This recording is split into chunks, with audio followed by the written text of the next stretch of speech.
College football on CBS Sports Network is presented by Geico. Nevada and Utah State begin their November slate. Hello and welcome to the booth alongside College Football Hall of Famer Randy Cross. I'm Chris Lewis. So the headlines: Utah State yet to lose at home. Meanwhile, Nevada, they have the nation's longest conference losing streak. But as we've learned throughout college football, even today, sometimes the biggest fireworks come in the unexpected places. Yeah, if you've paid attention to the Mountain West at all, there is no game that is safe for anybody. No matter what your record is, the unexpected is the norm in the Mountain West. All right, the unexpected in this game could be from the Utah State quarterback and Bryson Barnes, because he delivers the creativity. Well, especially this play here.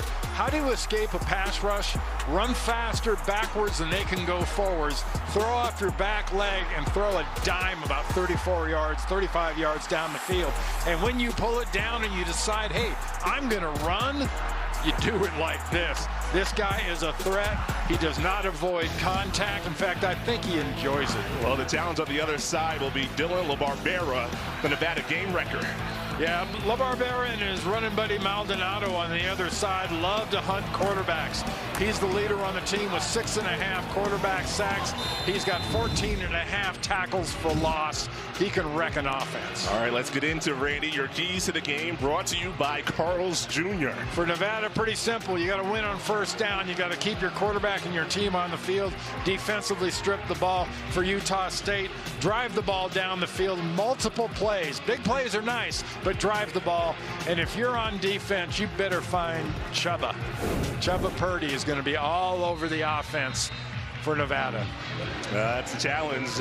Rocco Mendenhall, his staff, they of course have all eyes on the weapon that Nevada utilizes on their side of the ball. Meanwhile, Jeff Choate determined to get Nevada football back to what their fans are used to, the days where they would go to a bowl game every year. Nevada won the toss. They choose to defer, and a fair catch called to Utah State.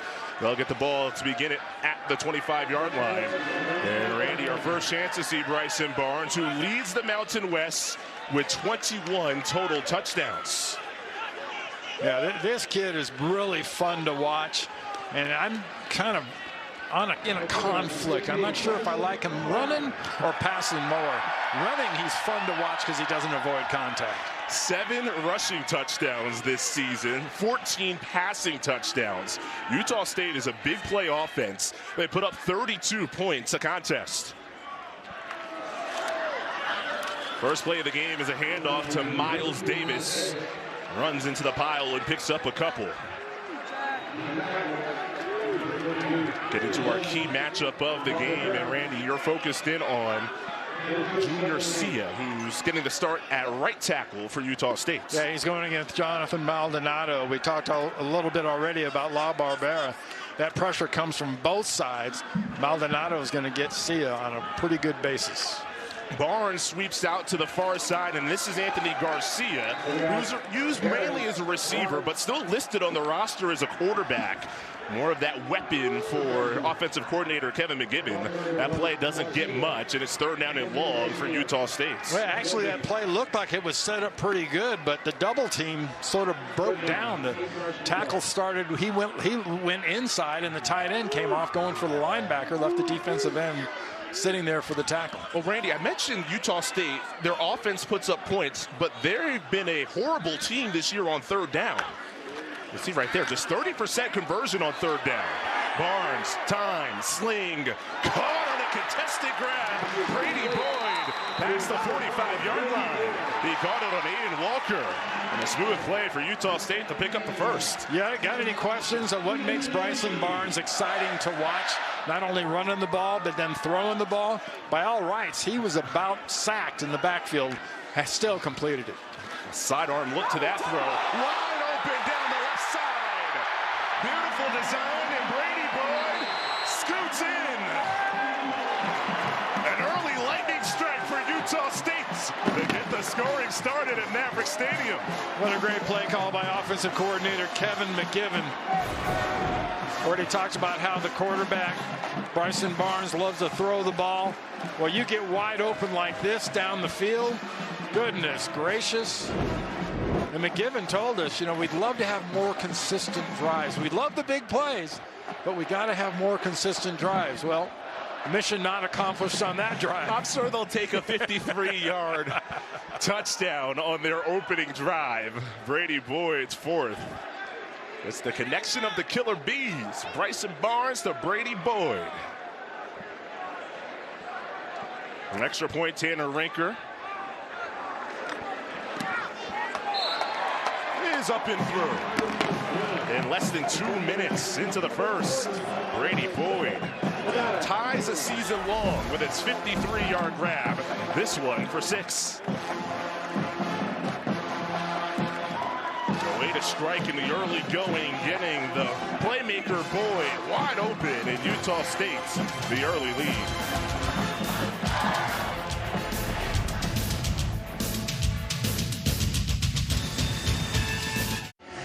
Welcome back to Logan, Utah. How do you get wide open in your Brady Boyd? Single coverage. It's man, one man high. That means everybody's by themselves and manned up on the outside, and your defender falls down. That's the key. That's how you get wide open.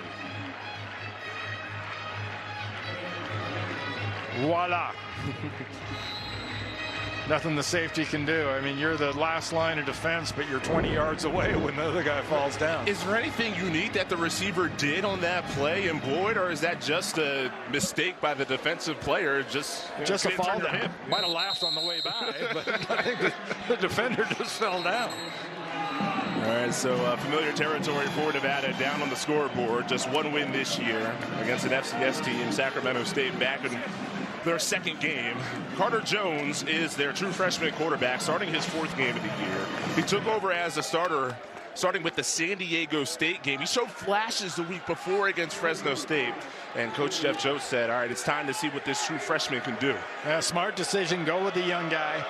You're still going to see some play out of Chuba Purdy. Well, the ball bobbled, but right into the hands of the running back, Ray Sear. So about as fortunate as a bobble snap can get. It's a 2-yard pickup. Yeah, Carter Jones, good young quarterback. One of those guys who's got all kinds of stats, but that snap right through the quarterback's hands pops perfectly into the running back's hands. That reminded me of like one of those line drives that deflects off the pitcher, but like goes right to the shortstop routinely and gets to have the short throw to first. So now if you take the snap and you drop it forward, that's a pass. What happens if you fumble it backwards? Is that a handoff? Leave that to the statisticians. Rips here up the middle, and there's no room there. Tyree Morris was the first one to tag, and William Holmes joins the party. It'll be 3rd and long. We got a matchup for you to keep an eye on. Chuba Purdy, who's going to be all over this backfield, and Ike Larson, safety for Utah State, kind of a playmaker on the defensive side, but Purdy's going to be used all over the field. And Purdy's the versatile weapon, younger brother of Brock in the NFL. He's looking to get back healthy with the 49ers. Meanwhile, Ike Larson was suspended for 7 weeks. Rejoined the team a few weeks ago. This is just his 4th game played this season. This is 3rd down, 8 to go. Pressure, and Jones is dropped. Brevin Hamlin came from the safety spot. Well-timed blitz, and Utah State's defense gets off the field. Nice job by defensive coordinator Nick Howell, bringing the blitz on the outside, top of the screen. Safety coming out of nowhere. Jones really had nowhere to go, nothing to do, no protection. That was 7 men blitzing with 5 men blocking. I mean, the first quarter woes for Nevada just leap off the page. Just 12 points in the first quarter this season. No touchdowns, fewest in the nation. Punt by Bailey Etridge and Kahanu Davis. The returner calls fair catch. Start couldn't have been any better for the Aggies here at home.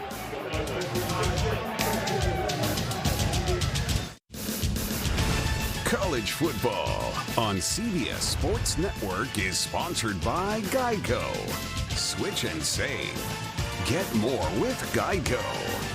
By Verizon. And by Applebee's. All veterans and active duty military eat free at Applebee's this Veterans Day on Tuesday, November 11th. Taking a look at the last Mountain West matchup between these teams right here in Logan. The closest one over the series in the Mountain West. You saw the pictures back in 2016. Nevada scored right at the end. 5 seconds left to take that win. Single safety high again, Chris. Looks like a lot of man.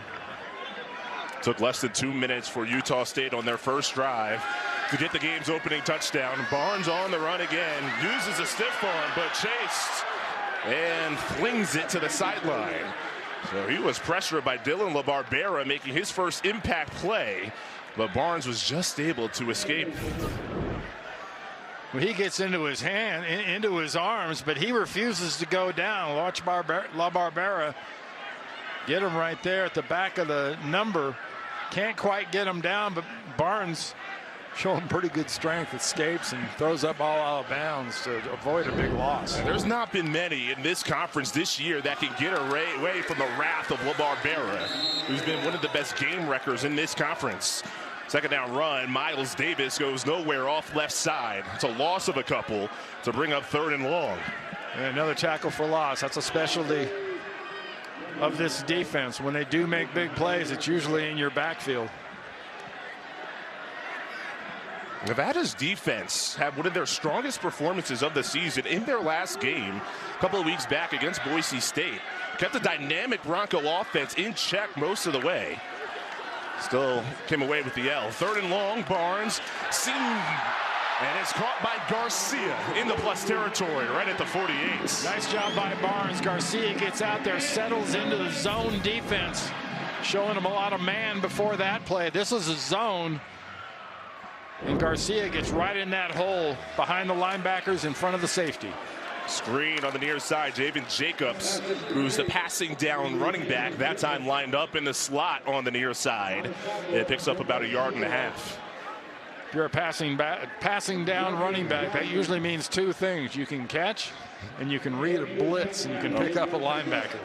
Yeah, he can do both. He's 3rd on the team in catches, despite being used sparingly, again, as that passing downs back. That means they trust you.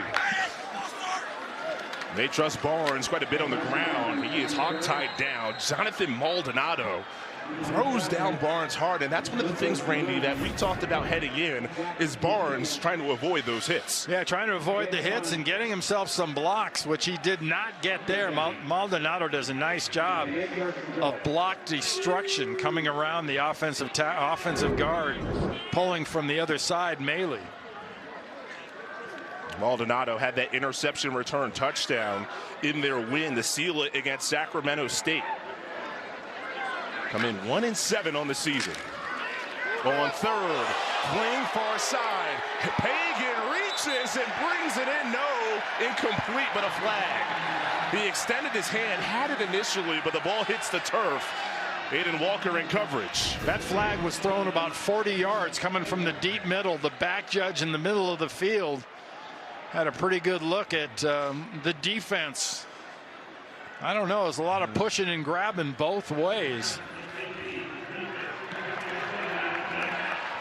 Well, they get the true freshman Walker.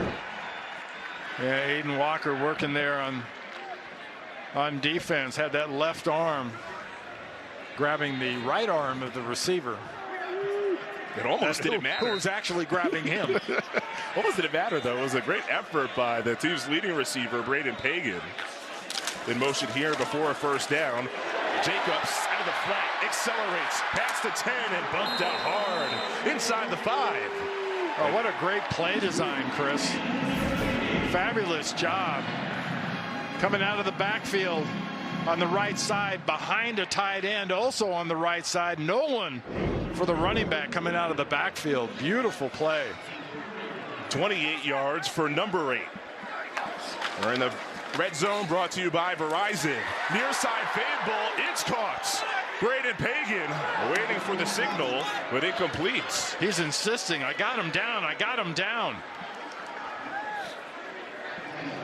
They'll have to review that upstairs here pretty quick. At the end of that play, look at Pagan. Initial Is grab. he down? Does he have it? The determination will be, does he have possession? Because you got 2 arms on the ball. I think the receiver's got it, and he's down. That's a touchdown. Yeah, he caught it, got a couple of feet. Regardless, they don't stop play. Instead, a tunnel handoff to Davis. He steps in, no problem. Utah State, like a warm knife through butter here in this first quarter. Sweet music for Miles Davis. Running back going through there. Just like his namesake. Playing the horn. Say this offense has been nothing but jazz through 2 drives. That one was more of an extended drive. Took 3 minutes for them to go 8 plays. 2 plays were touchdowns. They only got credit for 1. Extra point. Rinker. Yes, sir. And Utah State perfect this season at home. Dating back to last year, they've won 6 straight at Maverick Stadium. And they look to keep it rolling. A couple of big plays, and then the big plays for Miles Davis and a touchdown. Utah State right now is dictating.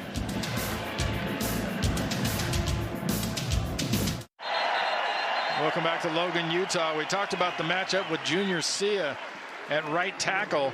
Watch this combination coming off the right side. Make this an easy touchdown. Beautiful job by the offensive line. You get the linebacker, you get the defensive end, and you're left really with a safety who's got too much of the field to defend when you're only going 2 yards. I mean, watching it live, it was like, how was that so easy? And then you were able to kind of break it down and explain, okay, what happened there to make it look as easy as it did for Utah State? When you wash defenders down like that, like Sia did, that's not the way it's supposed to look. That's why it looks so easy. 14 points in the first quarter for the fans here at Maverick Stadium. A season high in points in the first for the Aggies, who are unbeaten this year, 4-0, when outscoring their opponent in the first. 4-0 at home, 0-4 on the road. Meanwhile, Nevada trying to get a win at any means necessary. That kick goes out of bounds. And would love to avoid doing that, that's for sure. Yard line, first down, Nevada. And we mentioned Nevada struggles. Getting good field position here perhaps can boost an offense that has been stuck in the mud all season long. This is one of 12 teams this season that have started 3 different quarterbacks. It began with Chubba Purdy as the starter for the first couple of weeks. A.J. Bianco started their Week 3 game against Middle Tennessee. They went back to Purdy for a couple of weeks. The interceptions, turnovers continue to pile up. And then it was Carter Jones from then on out. Yeah, and that's the determining factor. That's when you go with the young guy. You've had 15 interceptions, and you say, hey, what's he going to do? Throw more picks? Probably not. Give the young guy the experience, and let's see what he can do. 15 interceptions, 21 turnovers have been part of the problem for Nevada. And get it to the side here for Chubba Purdy for his first touch, but Hamlin right around him. Larson there as well. Yeah, doing a nice job. We talked about that highlight of that matchup, that you had to have somebody around, and Mike Larson did a really nice job of finding Chubba on the sideline there and taking him down with that tackle. We've had Larson shadow some of the top targets in the conference since his return from suspension. His first home game from his return was against San Jose State, and he held Danny Scudero, the conference's leading receiver, in check. And off to Herschel Turner, gets back to the 35-yard line. So it'll be 3rd down and 10 coming up for the Wolfpack. Yeah, one thing these 2 offenses share is they love the 12 formation, which is 1 running back and 2 tight ends, and they both like to use them in different spots in different ways. They'll motion them all over. They don't use them conventionally. They'll line them, the tight ends up as wide receivers. They'll line them up in the slot. And Randy, we haven't even mentioned the name of Jet Carpenter yet, who is the top receiver, who really is a tight end used in this offense for Nevada. On 3rd and 10, Jones, draw, accelerates, but is dumped. William Holmes says no. It's 4th down. What a job by Holmes. A lot of spread in this offense. They give you a lot of formations. They give you a little motion. See a wide open, and Carter Jones figures he's got somewhere to go. Holmes has other thoughts coming from that spy position in the middle. His job is to watch Carter Jones, make sure he can't run the ball, and he did. True freshman, is just 18 years old, a lanky 6'3". The bones rattling after a hit like that.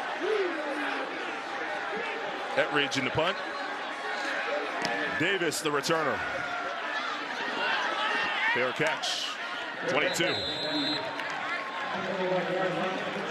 Well, coming in, the Nevada weakness on offense was the biggest theme, one of the least productive in college football, and right now they're running into a problem. That problem's name is Holmes, with Utah State at home. Colder temperatures don't stop the fans in Logan from dressing up for a fun time at Maverick Stadium. Tomorrow at 2:30 Eastern, head out to the Hardwood. Catch a women's college hoop showdown. Toledo hosts Gonzaga right here on CBS Sports Network. You know, stats usually are either lies or damn lies. Especially early in the game, they can be very deceiving. But I'll tell you what, in this one, 129 yards to 2. Yeah, that is a problem right now from the Nevada side. See the Gonzaga-Toledo women's basketball matchup. Gonzaga basketball joining the Pac-12 next season, so their last year in the West Coast Conference. So far, this game has been all Utah State. Noah White into the game for the Aggies, but a throw to the far sideline to Jacobs. The receiving back steps out near the 30-yard line. So Randy, you mentioned the total yards. We have to highlight that one more time. Utah State over 130 so far in this game. This is their third drive. In Nevada with just 2. And the defense for Nevada, though they've made a play or so, they're having a real problem right now formationally and staying with Utah State. Second down, give Davis, who has a touchdown already tonight, keeps the pile moving past the 35 all the way to the 36. Did you see the trips formation down at the bottom of the screen?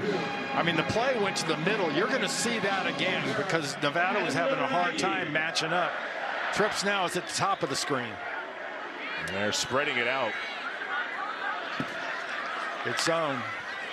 4-man rush. Pagan steps towards the 40, gets to the 42 before he's triple team tackled. Edward Rambo was the first one there. Pick up a 7. Kevin McGibbon has had it rolling so far, the offensive coordinator for Utah State. Yeah, that's the thing. When you get on a roll like this offensively, it makes it really hard for these defenses to adjust.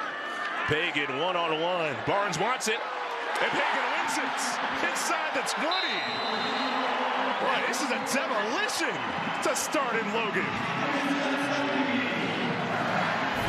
Good protection for your quarterback. Receivers get open down the field. Look at the pocket that's formed and just drop it over the top. Man, that is a pretty pass by Barnes. Caught it on Rambo, picks up 43. Barnes again to the air. Contested ball and incomplete. Brady Boyd was the intended receiver. There is a flag down back near the area where the line of scrimmage was, the 15. And that's on the side, Judge. That's either somebody off sides or maybe an early grab on a receiver. An eligible player downfield, number 72, offense, 5-yard penalty, replay first down. George Miley, offensive lineman, left guard, getting too deep. Well, that's the hazards of the RPO in the modern game for this offense. You got to be careful. The offensive lineman can get downfield very easy when you're running a run-pass option, especially out of formations like this. It's been pedal to the metal. Speed option near side. Barnes. And 3 Wolfpack members surround him. Mervin Kenyon will get credit for the tackle. We got to give credit where credit is due to that formation. Nice adjustment by Nevada. 3 defenders right there to take Barnes out. The tempo's been so quick for Utah State. It's almost right here a chance for Nevada to reset. This game has gone so wrong so quickly. You need to find a way to get a stop. Barnes slings. That's White. And White is stuck. Rambo came up to make the tackle. So that's exactly what Nevada needed. Back-to-back plays of positivity defensively. Now, nice job adjusting, because you got a formation, you got motion, you got guards pulling, you got all kinds of stuff to distract the defense. The defense would not be distracted. And White didn't have a chance to get free. He was in the backfield when he was hit. 3rd down and 17 coming up. Barnes rolls to the right. Try to keep contained on the mobile threat. He breaks contain, cuts up the field, steps out right at the 15. Still 10 yards shy of 1st down yardage. Nice job down the field. This protection breaks down. Barnes has just got to get what he can. He does break contain, but the defense is there to stop him from getting more than he earned. He just wiggles and maneuvers, whether it's on the outside or between the hash marks. Tanner Rinker. He was hitting easy from 50 or in warmups. This one from 32. Near side hash. And true. A 17-point first quarter for Utah State. Already a big hole for a Nevada offense who has not shown any signs of life so far on a Saturday night. 200 total yards of offense for the Aggies in the first quarter. Tale of two coaches. We talked to Bronco Mendenhall yesterday, and he mentioned that he's found the challenges of startups back-to-back years, right? Last year, took over from New Mexico, struggling program, led them to their best season in about a decade. And then Jeff Choate. Nevada has such a rich football history, and hey, it's taken a dip over the last 5 years or so, and he knows that the potential is there for this program to get back to consistent success. From a couple yards deep, here's Kai Woods. Woods runs out of space, changes direction, trying to get a big play for Nevada. You understand it. Only gets to the 12, and then a penalty flag comes in. It's going to be an unsportsmanlike. It happened when the flag comes in that late. It doesn't have anything to do with actually action on the field or proper action on the field. Personal foul, face mask, number 31, kicking team. 15-yard penalty added to the end of the play. 1st down, Nevada. So the face mask is the penalty, and just another thing to get Nevada the ball farther up the field. I mean, you just take a look at all the categories on offense, whether it's yards per game, points per game, passing offense, rushing offense, red zone, 3rd down. This is a team that's in the bottom 10 in the country in all of those categories. Chubba Purdy at the quarterback spot. And he keeps it on the option right up the middle, and that's the best play of the game so far for Nevada.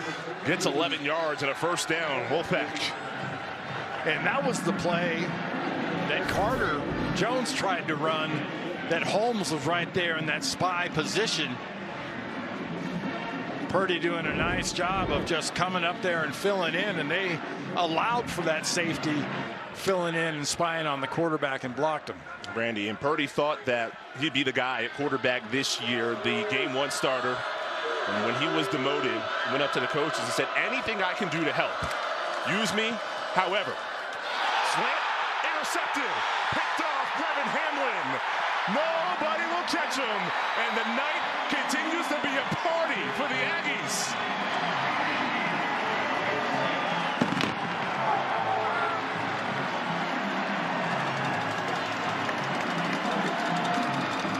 This is a first quarter onslaught. Young quarterback. Defender jumps into the zone where he's trying to throw it. Give Hamlin credit.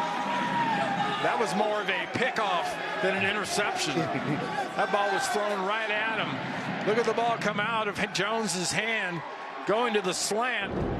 Left hand kind of knocks it up into the air, and Hamlin picks it off and goes. That was an incredible athletic feat. And that was a great look by our tremendous crew here in Logan to show you Brevin Hamlin's first interception of the season. Nick Fadden. And that Rinker's extra point goes through. One more look at this pick. How he did it. Trying to throw it in here on a slant. defense in the middle knocks the ball off. Watch Hamlin on that right inside. He comes from the outside linebacker spot. He just jumps up. One hand knocks it up, other hand catches it, and both feet just get going and get him in the end zone. There's Hamlin, couple of years at Utah Tech. Now making plays here at Utah State. His first interception as an Aggie. Last week he had a season high 11 tackles. Meanwhile, Nevada, just the turnover problems. The most turnovers, worst turnover margin in the country. Interception number 16 for the team this year.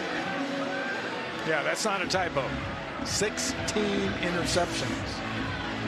They're now minus 14 in turnover ratio. All right, there's such thing as a haymaker in the first quarter. This might go beyond a haymaker. If you're on Jeff Choate's sideline, like how do you approach your team right now? Like, everything that you have tried to do so far in this game has backfired. You ever heard the term keep chopping wood? That's exactly what you got to do. Like, not even special teams can create the big plays. Woods is stops. All of that on special teams for Utah State. All three phases.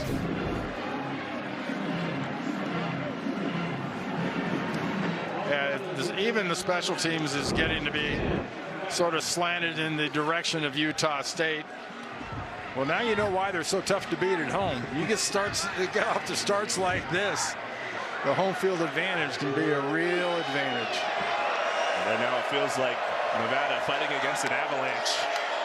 Jones back to work. Bellon in the flat, bobbles and drops it. This has been a disaster of a first. Yeah, it's pretty much how not to offensively. Penalties haven't been a problem so far, but I probably shouldn't say that. But that ball right there is thrown, gets into the body so quick by Bellon. Don't ever let the ball hit you in the chest.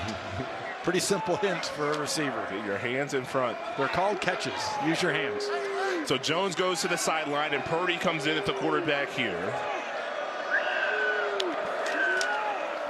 This time he hands it off. Turner has a lead and Turner accelerates. Penalty markers back as Turner gets into plus territory. Hamlin trips him up. Big play for Nevada, but it could be coming back. Side judge threw that right at the line of scrimmage. Would be 43 yards. They're coming back. As soon as you just said penalties have a big problem. Yeah, sorry about that. Holding, number 85, offense, half the distance to the goal, replay second down. Tight end, Jack Carpenter. Well, you said he had good hands. Evidently, he also has good hands when he's blocking. Right there. You grab the side of the jersey as you're blocking. That's pretty much a guarantee you're going to get noticed on the outside by the side judge, whose sole job is to stare down the line of scrimmage and look for exactly that. That was obvious.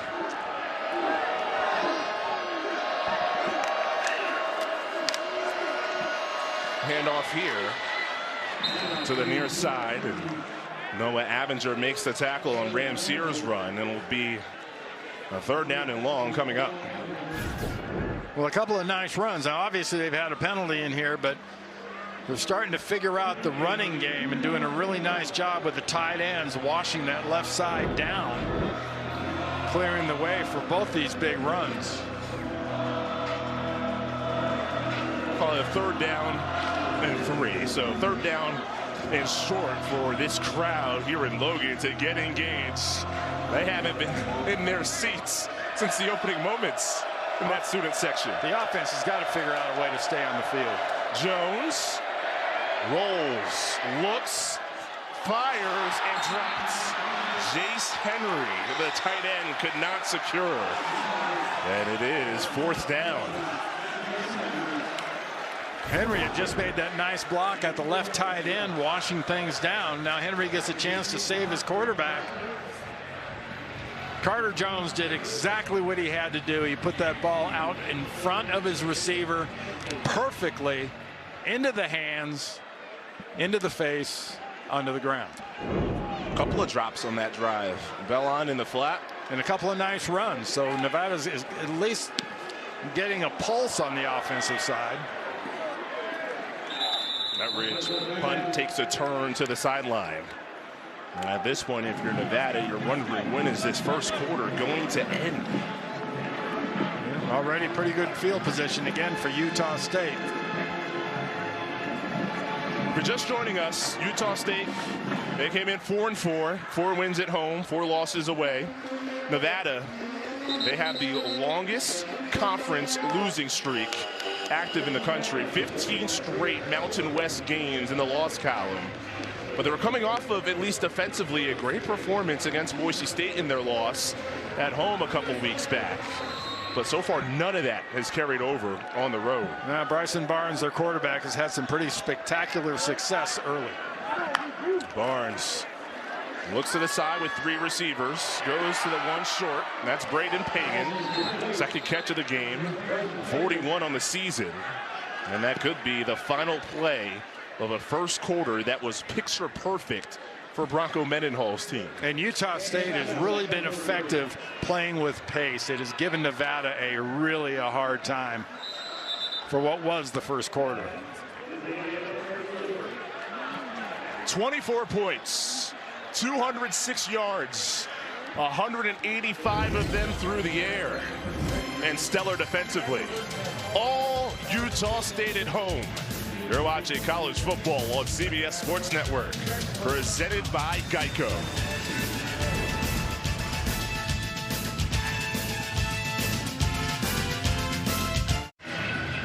And Bryson Barnes has certainly given the fans in Logan reasons to love him. Although that's a different kind of love when the temperature's in the low 40s and you ain't even got a shirt on. That paint probably feels like ice. Speaking of ice, that's a good word to describe Nevada so far in this game. Cold on both sides of the football. Utah State, a couple of touchdown drives, a field goal drive, and a pick 6. Watch out, top of the screen, 4 receivers. They go bottom of the screen for Pagan, reaches, but stepped out of bounds before securing. So an incomplete pass and a third down coming up. Nice job isolating to the top of the screen, away from a single coverage on the bottom.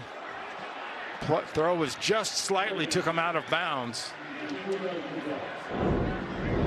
Trying to take advantage of the man coverage.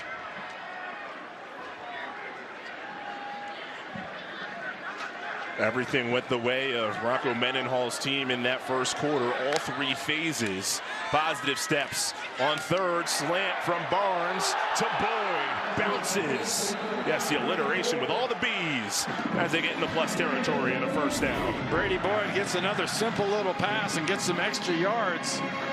This is just hip and leg drive, trying to make a tackle and refusing to go down. This is the area of the field where Utah State gets a lot of their shot plays. They go with the handoff to Jacobs. A couple yards on first down.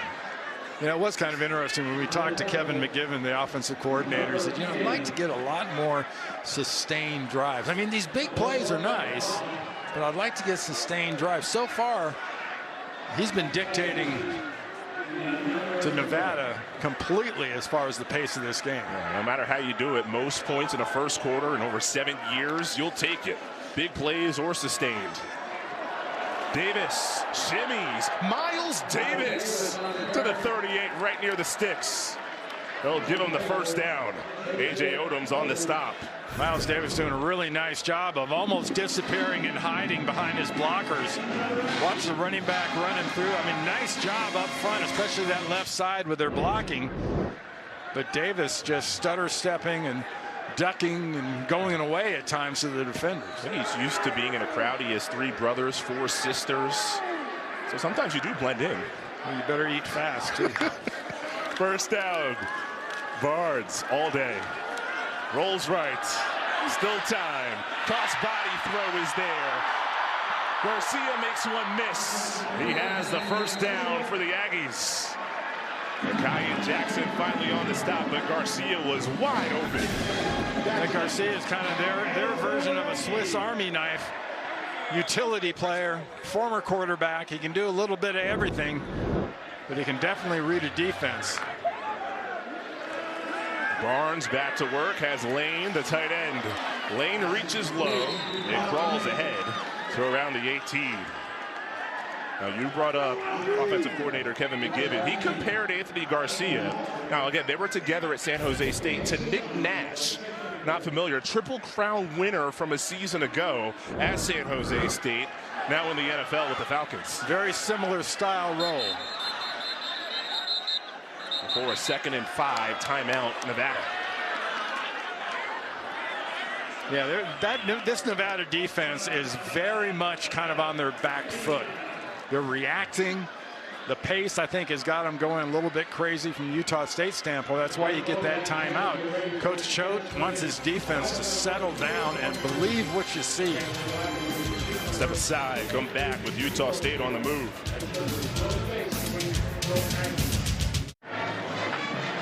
Utah State, again, deep into plus territory with this lead as we take a look at the college football playoff bracket powered by Ram Trucks. Now, of course, this is based on the first poll that was released on Tuesday.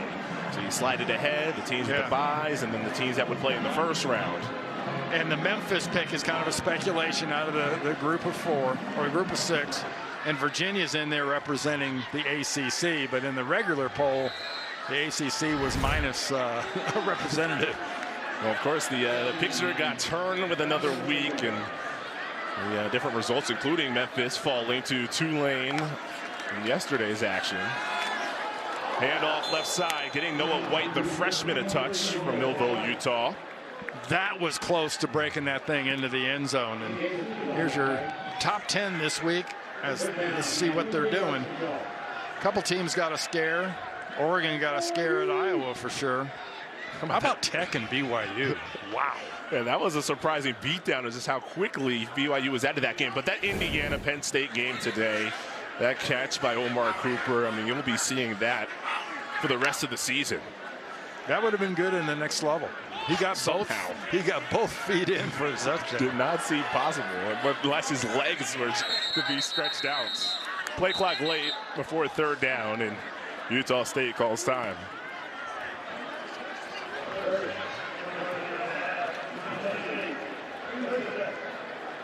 I mean, to that point, I want to kind of go back to what we were talking about with the playoff picture in Indiana, what they were able to do to hold on or really come from behind to get that win. You also have Mendoza, who's in a Heisman chase. That could be a Heisman moment. Yeah, no, that was the thing in social media, was trying to meld the name Mendoza with Heisman. Heisman, things like that. It's not as easy as Theismann. No. Heisman. It takes some stretching. But you look at what he's done. There's a reason he's in a lot of people's #1 position. The passing yards, the total touchdowns, doesn't make much in the way of mistakes interception-wise. And for quarterbacks to have positive rushing yards that aren't runners by nature. This is a runner at the quarterback by nature. Barnes on 3rd and short. There is a flag down as well. So we'll have to check the penalty with the Kyan Jackson involved with the tackle. It's going to be a hold against Utah State. Offense, 10-yard penalty. Replay 3rd down. Run against Jake Eichhorn, the left tackle. Right there. It's just a little friendly hug. But when he starts twisting to get away and the jersey starts stretching and the body, all of a sudden he's wearing 58 and you can see the F on the front, and all of a sudden the 8 and is on the back. That's not a good sign. Yeah, against that physical Nevada defense. Extra grab there. 3rd down and 13. Spread it out for Barnes. Deep ball, near side, off the fingertips of Pagan. An incomplete. A.J. Odoms, the New Mexico transfer, also played at UTEP, was in coverage. Barnes got some pretty good protection. He lofts this thing right out there. It just lost sight of it, I think. And if you think he dropped that ball, try that catch sometime. To watch the ball over the top. It's not as easy as it looks. Didn't look that easy, actually, either. Tanner Rinker from 44. Center cut. And plenty of leg behind it. And good. Now 9 for 9 this season, Tanner Rinker. Yet to miss. Utah State has yet to miss tonight.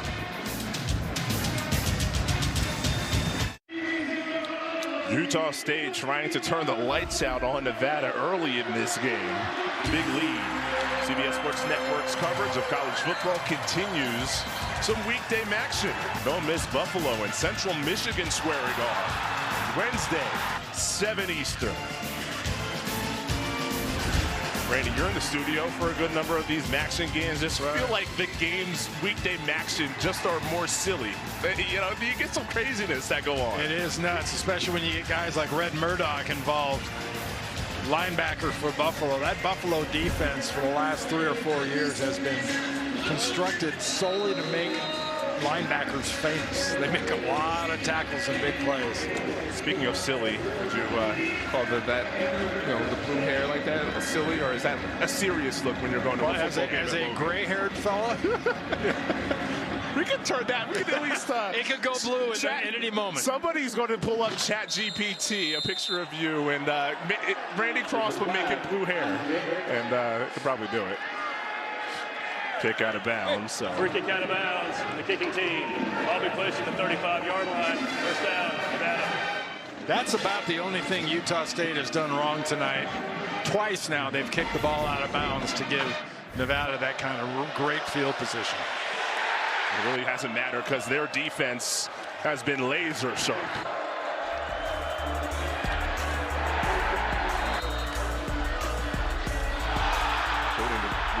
Pick 6 that Hamlin took the distance. Nevada with a rollout, and Jones just way too much on it, looking for a bell line. And that route, that throw to the flat, they tried that a few times in their game against Boise State a couple of weeks ago, and it was similarly off target from Jones. It's a very common play these days. You get the running back coming out of the backfield, coming underneath and scraping away from the linebacker. It's hard to cover. And it's a relatively simple throw. I just think the young quarterback needs to settle down a little bit, take a deep breath. Well, Jones goes wide, and here's Purdy back at quarterback. Keeps and gets 1. So this is the situation that Nevada's found themselves all season. 3rd and longs. 33% this season on 3rd downs. Coach that just shakes his head. Frustrations from Jeff Choate. He knows the challenge is. And he took over last year. Remember that first game that they had, that week 0 against SMU? That was on CBS Sports Network. The team fought. And they still have that fight. You see it at times. Yep. It's just finishing games, especially these one-score games, have been a problem over the past couple of seasons. They would love for this one to get within 1 score. On 3rd and 9, Jones throws it right to Matara Brown. Almost like Brown was the intended receiver. 2nd interception for Utah State. Well, I'm not going to put words and or thoughts, but it looks like the young quarterback Carter Jones was a lot more concerned with that blitz getting in his chest than he was as to where the ball was going. Because I know he was trying to throw that little slant route right in the middle. But watch the pressure coming up the middle.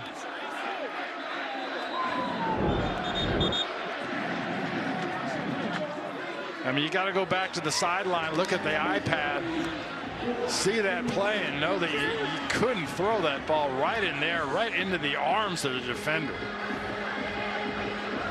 And you just saw the profile there. Brown started his college career at Snow College in Utah.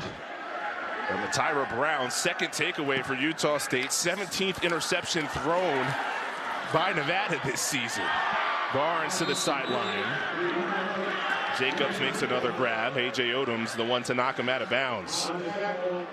Yeah, came into this game, Nevada did, as one of the top turnover teams on the wrong end of the turnover in the country with -13, and they've promptly turned it over a couple times tonight. So let's say you're a veteran teammate on the Nevada side. Do you go over to Jones and try to at least say something to calm down the 18-year-old true freshman, or is this just something he has to sort of sit with on the sideline? I think he's got to work this out himself. Barnes wide open, Boyd. Well, there's nobody within 5 yards of number 5 who gets to the 20-yard line.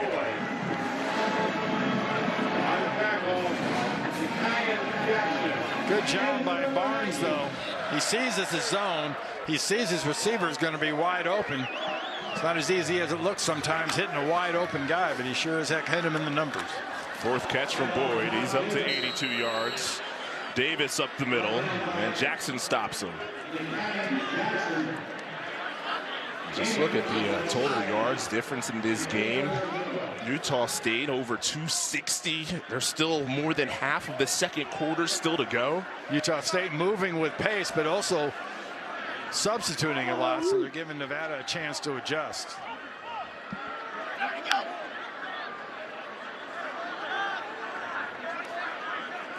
Two claps, no snap. Next clap, ball comes. There's the ball, and there's the handoff. And Davis to the 15. Utah State has come back angry. They had a bye week, a lot of time to sit on their loss that they had last time out to New Mexico, and the Bronco Mendenhall return game to Albuquerque. They lost it 33-14, got behind big early, and were never able to work their way back. Well, Bronco Mendenhall and company, they're thinking about a bowl game and 6 wins. Garcia one-on-one. Garcia snags. Touchdown, Utah State. Sensational.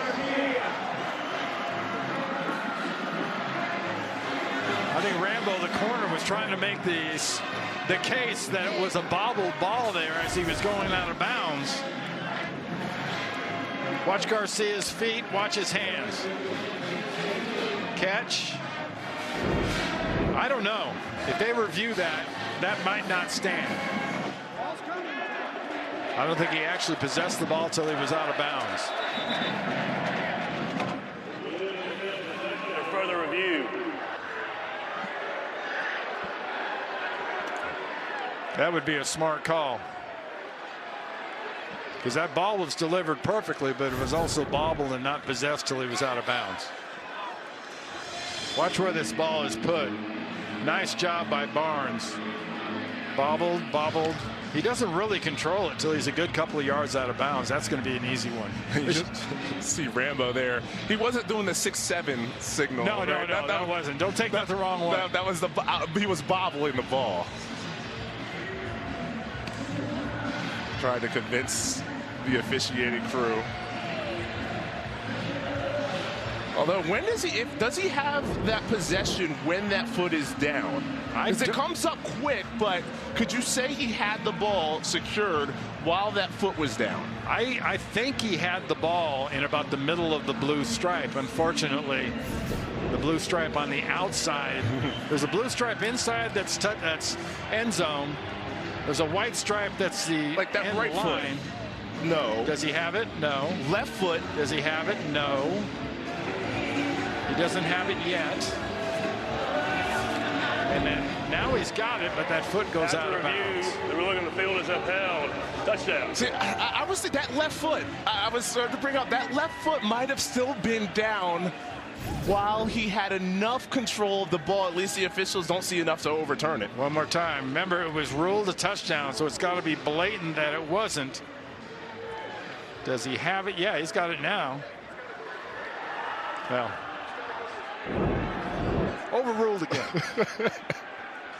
I mean, that was close. I don't know if it was as close as what we saw in Happy Valley earlier on today. Ooh. They just wanted to get extra looks at that catch. Omar Cooper for Indiana. Second receiving touchdown of the season for Anthony Garcia. His other one was a big play, about 80 yards, actually 74 to be exact, in the last home game against San Jose State. All started with the interception thrown by Carter Jones, and the Aggies capitalize. It's been nothing but Aggie smiles in Logan.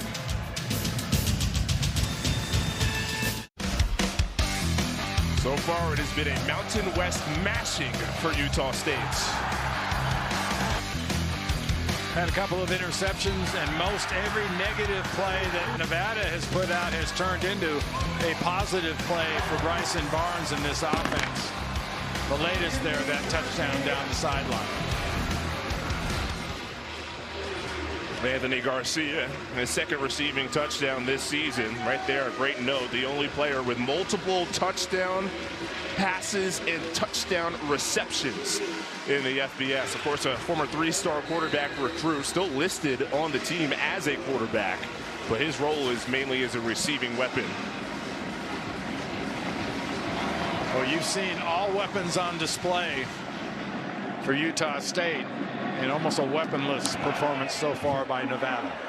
Except for this, the kicks keep going out of bounds. That's three. Yeah, that's three. It's unusual to see one in the game by a kicker. Third time you get the ball on the 35. Zachary Robbins is the kickoff specialist. And yeah, that is three that have curled to the sideline. So is Nevada's offense getting ready to see the field? They're huddling, but you can see right there, Jones is not a part of it. Through that interception on the last drive, just 1 for 6 in the negatives in passing yards. And this is A.J. Bianco. Third team quarterback on the roster. Started the game against Middle Tennessee, redshirt junior from Hawaii. So Bianco hands it off. Turner to the outside, plenty of room. Turner, penalty marker down again. And just the frustration that you must feel as a member of Nevada whenever something good happens, something bad is right behind it. Holding on the left side of the offensive line, judging from the velocity and the fervor with which that flag came in.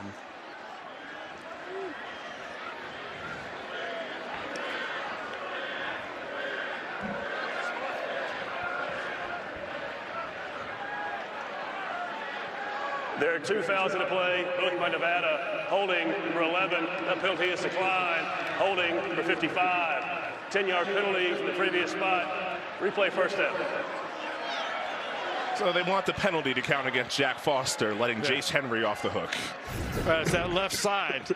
You had the left tight end was holding and the left tackle was holding.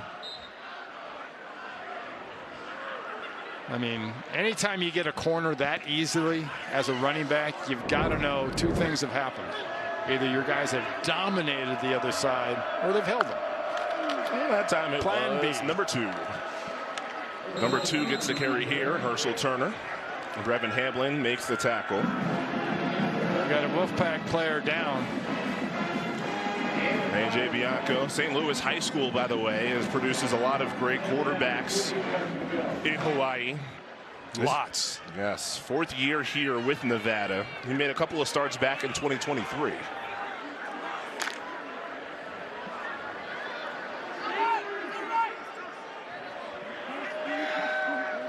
He is the holder on the field goal unit, so you see his number of games played is high, but that's a lot of it is because he is the field goal holder. Herschel Turner on 2nd down gets them back at least to a 3rd down and manageable 3rd and 8 upcoming. Herschel Turner very familiar with this crowd and this field, having played at Utah State. Last year ran for over 400 yards and 5 touchdowns. I always wonder, should we call those a revenge game? Like when it's at the next level, you call it a revenge game when you face your former team. But in the transfer era, when you face your former team, I guess like you were the one who went into the portal. So is it a revenge game when you're facing your former team? Did you leave or did you just cash out? Because of the fence. 3rd down. Bianco before the play, a whistle. Lots of flags.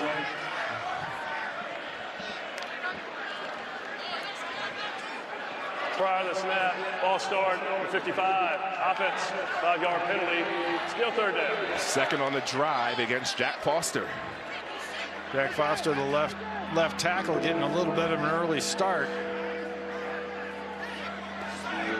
You look outside, you see that pass rusher slash linebacker out wide, licking his chops and drawing a bead on your quarterback. As an offensive tackle, your first instinct is, I better get out there quickly. Start too fast, you move too quickly. Turns a 3rd and 8 to a 3rd and 13. Keep it on the ground. Ramseer, triple team tackled. Noah Avenger got there first. John Miller joined him.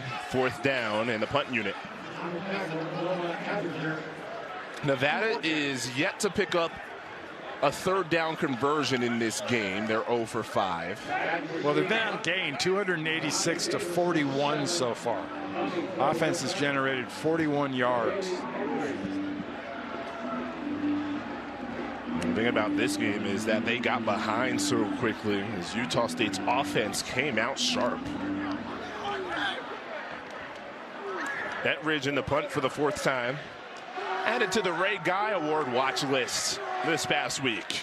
Swings that right leg. Fair catch. Davis, 29.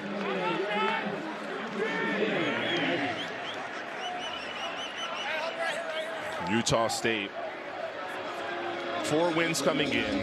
This would be win 5. You need 6 to be bowl eligible. Yep. Now the question is, where's your 6th win? Indeed. There's some tough sledding in that group. You know, you're at UNLV, you're at Fresno, and it won't get any easier when the Boise State football team comes in here for the last game of the season. Yeah, Black Friday on CBS. You'll be back here for that, right? Indeed, I will. 3rd game at Maverick Stadium for me on the year. Great place to watch a football game. The crowd energy is tremendous. Barnes off the back foot. Jacobs hit hard and gains a yard. We've already seen this play probably 3 or 4 times. You get the blitz on one side, you get the back circling out on the other side, you deliver the ball quickly. It's been incomplete a time or two, and when it's been completed, the defense has done a really nice job of being there. You got a corner who's a contain on that side, and you've got the safety whose man is that running back coming out of the backfield. Very well defended. Star-like numbers for Barnes. Came in leading the Mountain West in total touchdowns. Zigzags middle of the field and plowed forward at the 36. Stone Combs. I like that run. That was pretty cute. A nice move there in the middle. Almost like the curly shuffle. The old. Here it is right here. There. Go to your right. Make somebody look silly. Make them miss you. That's one of those where, like, you know, the GPS told you to turn too late, so you make a wide, crazy turn in the middle, and that's sort of what Barnes did. You should hear some of the things my GPS tells me. I ignore it. You always get me to where we need to go when we have our car rides together, at least. So you got that going for you. On 3rd, coming back to the football. Was it secured? No. Brady Boyd was the go-to guy. He thinks he hauled it. Brady Boyd's pretty convinced that he caught that thing. That was a heck of a pass. Running full speed to your left, throwing the ball back across your body by Barnes. Did he get down underneath it and catch that thing? Couldn't tell from that angle. Here's the reverse. No, it hit the ground. Good call by the official. Why would a receiver lie like that? He never caught that. Well, it's just like, you know, watching basketball games, the same thing. I feel like after every call, you see somebody twirl the fingers trying to review it. First punt, landing. Rico is a bomb. Bounces at the 5, takes a great turn. Coffin corner. Stellar! Oh, they put that one on the punter highlight reel for all punters across the country to enjoy. Now, you just mentioned the Ray Guy Award. Ironic, it was on the other side that their punter had been added to that list. What a beautiful job of getting this ball. You know, they always say inside the 20. I love inside the 10. Coaches even love inside the 5 more. Landon Rico, older brother Ryan, in the NFL. The Bengals punter. Older brother got to like that one. All right, Nevada, value the ball. Keep your hands on the ball. Do not fumble here. On the 1 yard line just to create some room with Rancier. I'm always curious why you're in a shotgun when you're on like the half-yard line. Well, I feel like these quarterbacks don't know any better a lot of the times. They're so comfortable in the shotgun. You just rarely see, like, for some of these quarterbacks, like, under center just means uncomfortable. You're uncomfortable standing in the end zone with the ball on the half-yard line, and you need to go forward. You got 4 yards to make nothing. And he's just here over and over again. And it's third and short. Why are you in the shotgun? Well, that's these teams' offenses these days. Bianco hands Rancier. Still a couple of yards shy of the first. William Holmes gets credit for another tackle. Holmes had a strong first quarter. The 24-year-old sophomore linebacker. He really wasn't much of a football player. He was a baseball star. He was drafted in the 5th round by the Angels back in 2018 and spent 5 years in their organization. That was a loaded organization when he got drafted. Yeah, indeed. A lot of pitchers and talent that you see, not just with the Angels, but elsewhere. And a lot of the time that Holmes spent in minor league baseball was in Orem, Utah with the Orem Owls. Bianco in the end zone needs to get rid of it. He falls forward to avoid the safety. But it'll be 4th down and tough to punt. The punter will have the heels on the end line. Well, Utah State right here is smelling they're up 34-0, but there's no let up in Utah State right now. They're going to have great field position, and if you're a kick returner, these are the kind of situations you live for. 2-minute timeout.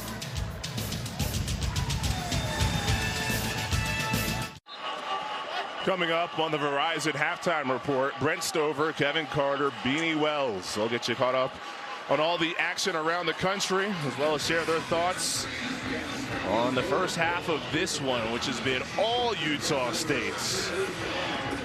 The crowd has just been bopping and moving all game long. They have not thought about taking a seat in that student section.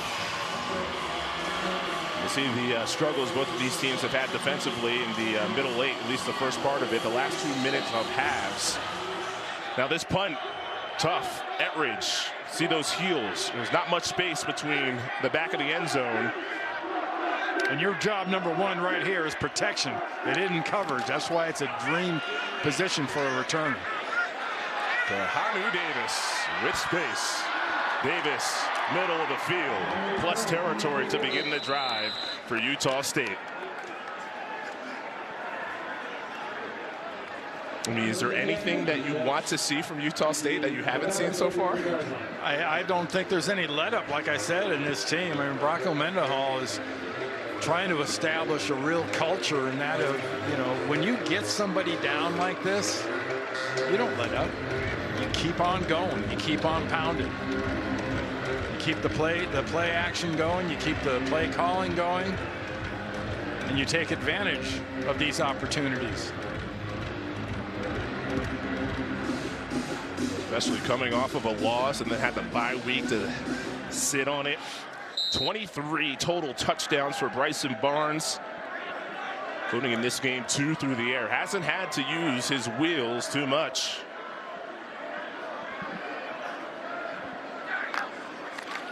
Screen.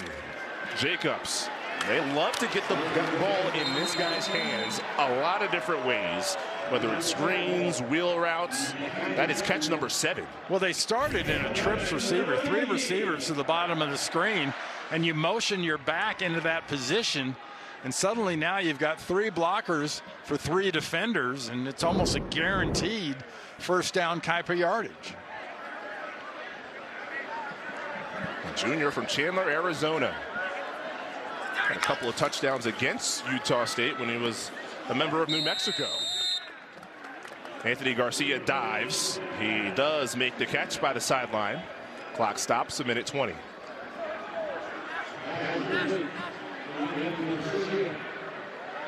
Yeah, if you're Bryson Barnes in this offense, you want to stay wide open. You want Kevin McGiven, the offensive coordinator, to keep this offense humming and stay on the attack. They're going to take a look to make sure Garcia caught it. The last time he caught a pass, they also had to stop the game to make sure he caught it. They upheld his touchdown in the second quarter. And it was called a catch on the field, so it's got to be blatantly obvious that this wasn't. You want to see, were his feet in, and did he possess it? Can't tell from there. The feet look to be down when the ball arrived, but did he have possession? Here's a better look. I don't know, that when he got down to the ground, it almost looked like the ball is still moving. Check that out. Look underneath him. Oh, right there. Yeah, see the ball hit the ground? Yeah, that's not a catch. After review, the ball hit the ground. It's an incomplete pass. It's 2nd and 10 at the 31-yard line. So the 20th completion of the game for Bryson Barnes will have to hold.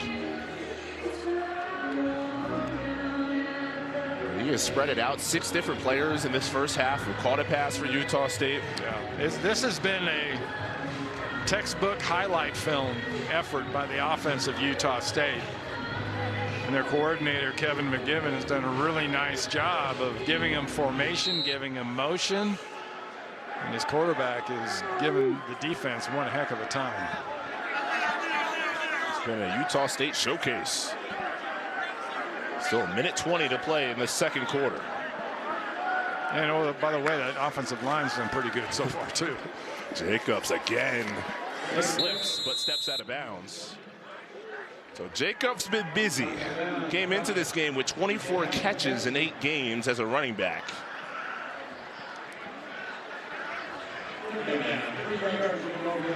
If you're just joining us, Utah State in the first quarter jumped in front, moved the ball down the field with a 53-yard touchdown to Brady Boyd. Got another touchdown on drive 2, pick 6 first quarter at 24 points. The end of 1. No tight ends in the game. 1 running back, 4 receivers. Barnes on third, scrambles, dives head first, so he'll get credit for the yards there, and that's enough for the first. You slide feet first, you don't get those yards. He was almost surprised when he was in the pocket. He looked up and he kind of said, oh, there's nobody there. Why don't I just run here for a first down? Good job. Nice decision. Barnes looking for a 40-point half. Jump ball and knocked away. Boyd was the receiver. Rambo in coverage. Yeah, Boyd caught that big ball early and a couple others since then. The Nevada defense, nice job getting up to meet the ball as it comes in. That was hardly single coverage. Zone coverage. Nice job moving in there defensively. Haven't had many moments to praise a member of the Wolfpack, but that was a great job by Rambo there in coverage. Offensive coordinator Ion says he is a standout there on the outside. Second down, Barnes spins, uses the B button, and then puts the finger to the trigger to get the speed boost past the 10-yard line and a first down. Now, does that look like a quarterback who's afraid of contact, that he might get hit? No, no, no. He's a guy that moves. He's going to spin. He's going to give you a tough object to hit. Charge from out of the half, Nevada, 30 seconds. It feels like Barnes at times plays with a soundtrack underneath him. He just has that kind of rhythm. Yeah, he does. He really does. And speaking of rhythm, good timeout by Nevada on the other side, because I'm not sure if the defense was ready for what they were about to get from Barnes. They weren't ready for this. That was a quick little spin. Always moving up the field. Sees he's got plenty of yards and gets down. Yep, there you go.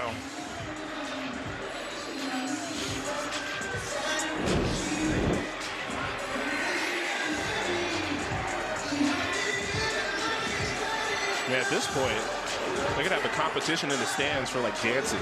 Like, last time out, it was Pink Pony Club. This one they're going, yeah, by Usher. The DJ's getting some work this first half in Logan. Not as much as the guy on the scoreboard. That's true. From the 10, Barnes examines, foot in the ground, makes a move, and stumbles to the sideline. Gets out of bounds, so the clock stops, 28. Just short of the 6-yard line.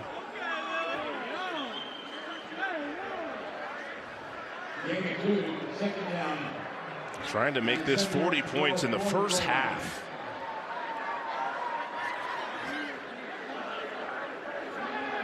28th head-to-head between these two teams. The home team has won the last 7. Trend looks to be continuing. 2nd and goal coming up. Barnes in traffic. Falls forward. Needs to keep his hands on the football. Also, Ropati was the one to meet him. Utah State with a couple of timeouts. Take one. Yards from out of the half. Utah State, 30 seconds. With 23 seconds. And Stone Combs, the inside linebacker, was right there at that time when he brought the ball down and figured he was going to run in the middle.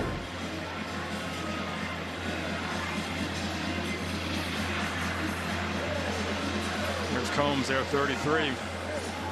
Getting a little, that's one of those finish off, giving him the business. I remember that legendary call. I don't remember what year it was, but that video pops into my social media feed like every now and then. It was a while back, let's put it that way. Personal foul, giving him the business. Giving him the business. I want to say 90, right around there, maybe early 90s. Were you on that game? What's that? Were you on that game? I believe so, yeah. Randy Cross, College Football Hall of Famer, Chris Lewis. Giving you the business. Here in Logan, Utah, Maverick Stadium. 3rd and goal. Brock Lane, the tight end in the slot. Barnes keeps it, has a couple of lead blockers, lowers the shoulder, not afraid of punishment. 1 timeout left, down at the 1-yard line. Better hurry up. You should be able to clock it real quick. Well, it'll be 4th down coming up. Yep. Last timeout, okay. Yeah, you take your final timeout and then decide what you want to do. You want to put the ultimate exclamation point on this first half by punching it in and getting the 40-piece in the first. That's what I'd vote. What do you have to lose? You have enough field goals, and you're sending a message to your team. We're not here to settle. Just taking a look at the Utah State sideline behind Bronco Mendenhall, who's stoic as always. Being the ones that are bouncing up and down. Yeah, they have made it clear what they want to do. I believe the term is blood in the water, and the sharks are circling. And in this case, Bronco Mendenhall would be the head shark. All right, it's a busy backfield. Barnes, they shift. Davis is the one behind center. Gets the Wildcat snap. Davis plows. Davis, doorstep. Oh, he's got to be in. Delivers. Touchdown.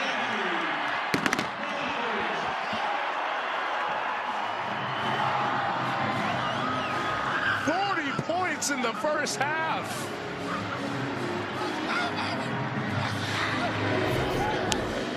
And it doesn't seem that close.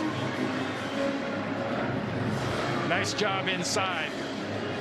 We've talked a lot about some of these offensive linemen for Utah State, but they have done a really excellent job in this first half of the game, contributing to what's going to be the 41 points, with protection for Barnes and great block for Miles Davis and company.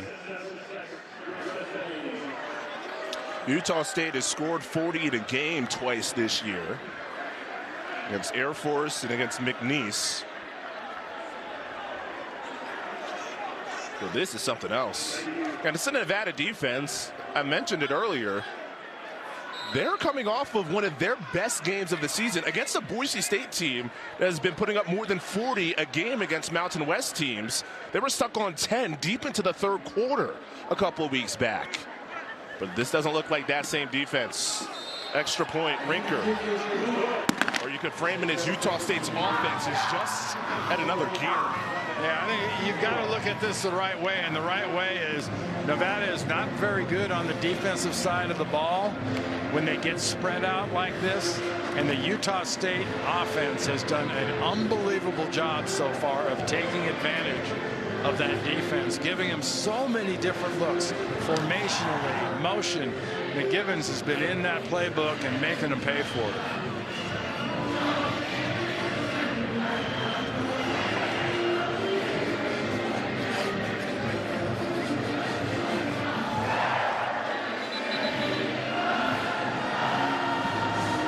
I think their arms are going to get tired going up and down like that after every touchdown. What's the name of that fraternity in the front row? Chick-fil-A? Eat more chicken. I just love the costumes. It doesn't have to be around Halloween time. Oh, no, this is year-round. Yeah, this is exactly what you get every week. They'll do it at basketball games, volleyball games. They'll be there. Cow theme, but you get beyond that for the Aggies. The overalls. By the way, they're expected to have a great basketball season as well in Logan. Had the win against VCU just the other day. Ramsey return. No time went off the clock, even though he took it out of the end zone there. So we will have one more play.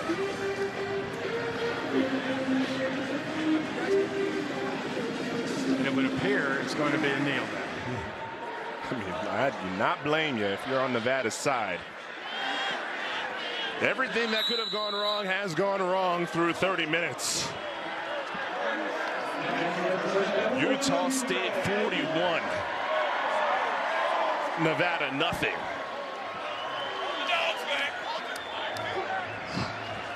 335 yards to 29. Dominance. Just a note right there of a beat down in the first half that Utah State fans haven't seen in years. First half 41-0. We'll send you back to New York right after these messages. You're watching college football on CBS Sports Network, presented by Geico.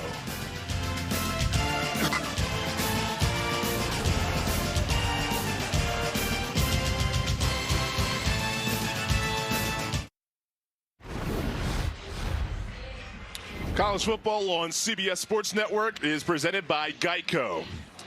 41-0 at the half. Utah State, it looks like what you would think it looks like on the stat sheet when one team is 41 and one team is nothing. College Football Hall of Famer Randy Cross. I'm Chris Lewis. All right, so with the score like this, I think the only question is just like, what angle do you want to approach that half from? From the Utah State side where things went well, or the Nevada side where nothing went well? Well, if I had my druthers, I'd like to approach it from the Utah State side, obviously. All right, go for it. You know, Bronco Mendenhall and company, you just had as dominant a performance in the first half as you possibly could. On the other side, Coach Choate and company for Nevada, I've got nowhere to go but up. -1 yards passing. Your quarterback who started, your freshman, is now out of the game because he threw interceptions. You came into the game at -13 turnover ratio. You got 2 more, so now you're at -15. I think you just got to keep going at it if you're Nevada. You have no other choice. There's no mercy rule in college football, and I would expect no mercy out of Utah State. And they showed it even at the end of that first half. 4th down, punched it in to make sure they got 40 in that first half, 41 to be exact. Well, Nevada, the thing that they did win in the first half was the toss. Chose to defer, so they'll get the football to start the second half.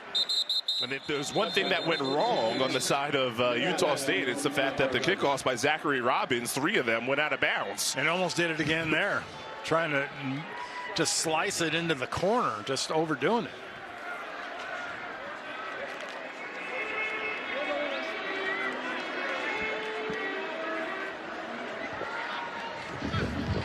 So So A.J. Bianco, he replaced Carter Jones in that second quarter.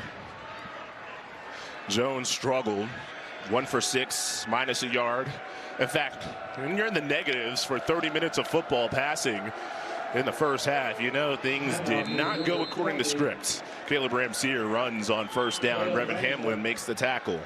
When Nevada came out in a formation, we didn't see a whole lot in the first half. 12, 1 running back, 2 tight ends. The 2 tight ends stayed in tight. They ran the ball behind the right tight end. So at the top of the half, we mentioned, all right, let's look at it from the Utah State side. All right, let's now look at it from the Nevada side.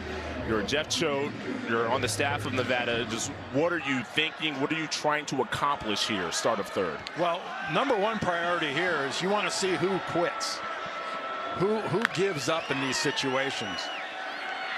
Bianco on the cross. Jet Carpenter makes the catch, his first grab. And into positives, perhaps, in the passing game. There were -2 before that. And that might be just a pickup of a couple. So break even, that's not too bad. No. I mean, I make that comment about see who quits. I mean, that's the bottom line. When things are going bad like this, very important to see how the people around you act. All the people around you, how they react. You come into the second half, in your mind, it's 0-0. Purdy keeps and has the first down. So that is the first third down conversion for Nevada tonight. Chubba Purdy, Brock's younger brother, 24 years old. And Purdy, throughout his college career, multiple stops. Injuries have been his issue. Running a little RPO himself, a little lead option. Pulling that thing and getting the first down by himself.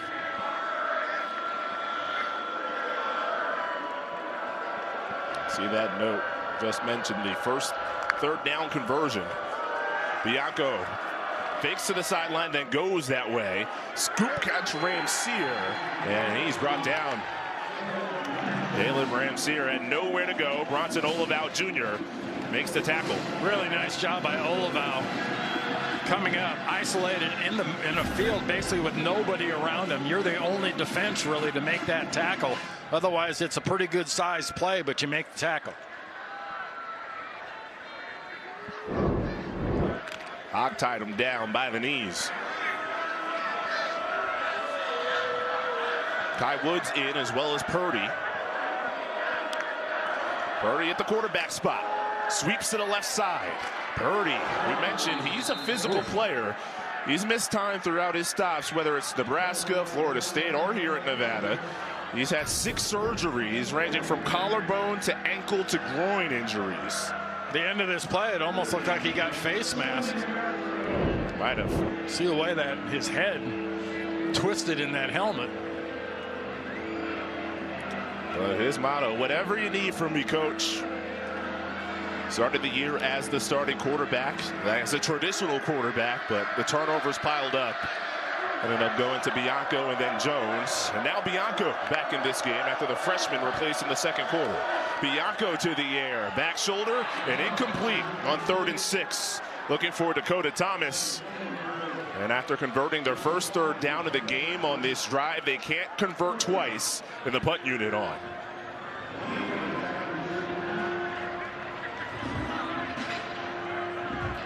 Looks like Utah State's in a safe punt situation.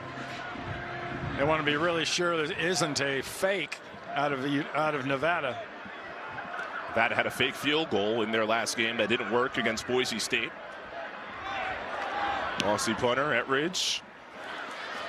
Fair catch by Davis, just inside the 25.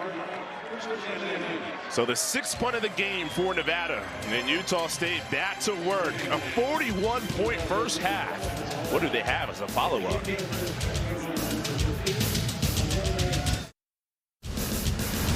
College football on CBS Sports Network is sponsored by Harbor Freight. Whatever you do, do it for less at Harbor Freight.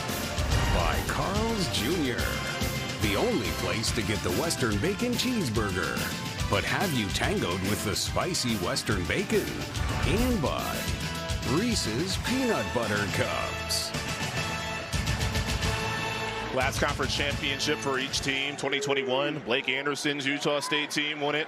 You saw 2010 Nevada, Colin Kaepernick. They won the WAC. They actually honored that team. Nevada did in their last home game. 15 years since. Hard to believe it's been that long.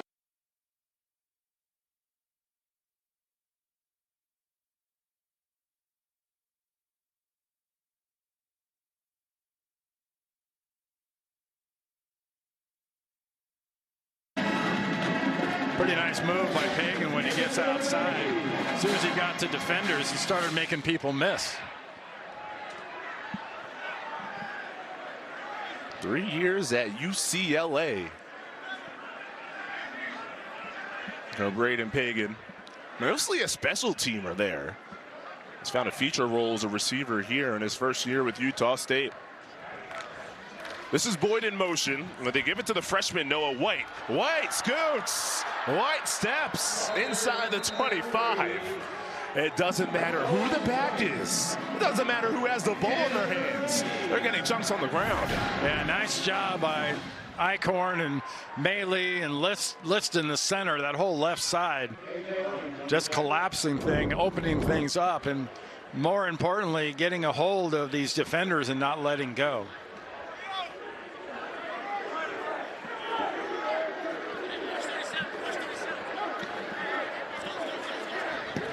Apologize for any technical difficulties here in the third quarter at Maverick Stadium.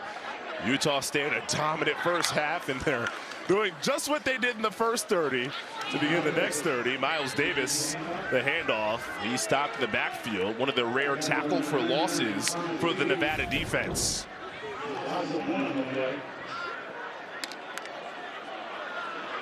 Pretty nice play here. Nevada following up that last run. They come in and they are ripping at the ball right now. They've been ripping at the ball. They're just getting a little more success in getting at it.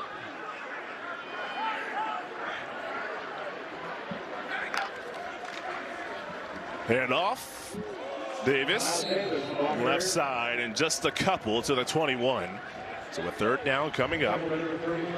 Utah State in this game 5 for 9 on third down.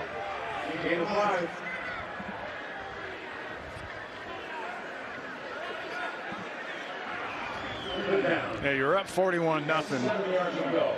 It's third and about 8, and you're on the other team's 21-yard line. Your playbook is wide open. Looks like you got man coverage on top of the screen. With Boyd in motion. Barnes looks left. That's where he goes. Open Boyd. Foot down. Touchdown. Brady Boyd. TD number 2. What a job by Barnes delivering this ball perfectly in the back of the end zone. Watch Brady Boyd's feet. Got it, drags it. See, it's down. He's got it. It's down. And a little drag in the rubber pedals just for a finish. 5 for $117. And the Utah State avalanche continues. Right at the foot of the Bear River Range of the Wasatch Mountains. Utah State has been dominant in keeping the pedal to the metal. Brady Boyd, one of his standout games this season.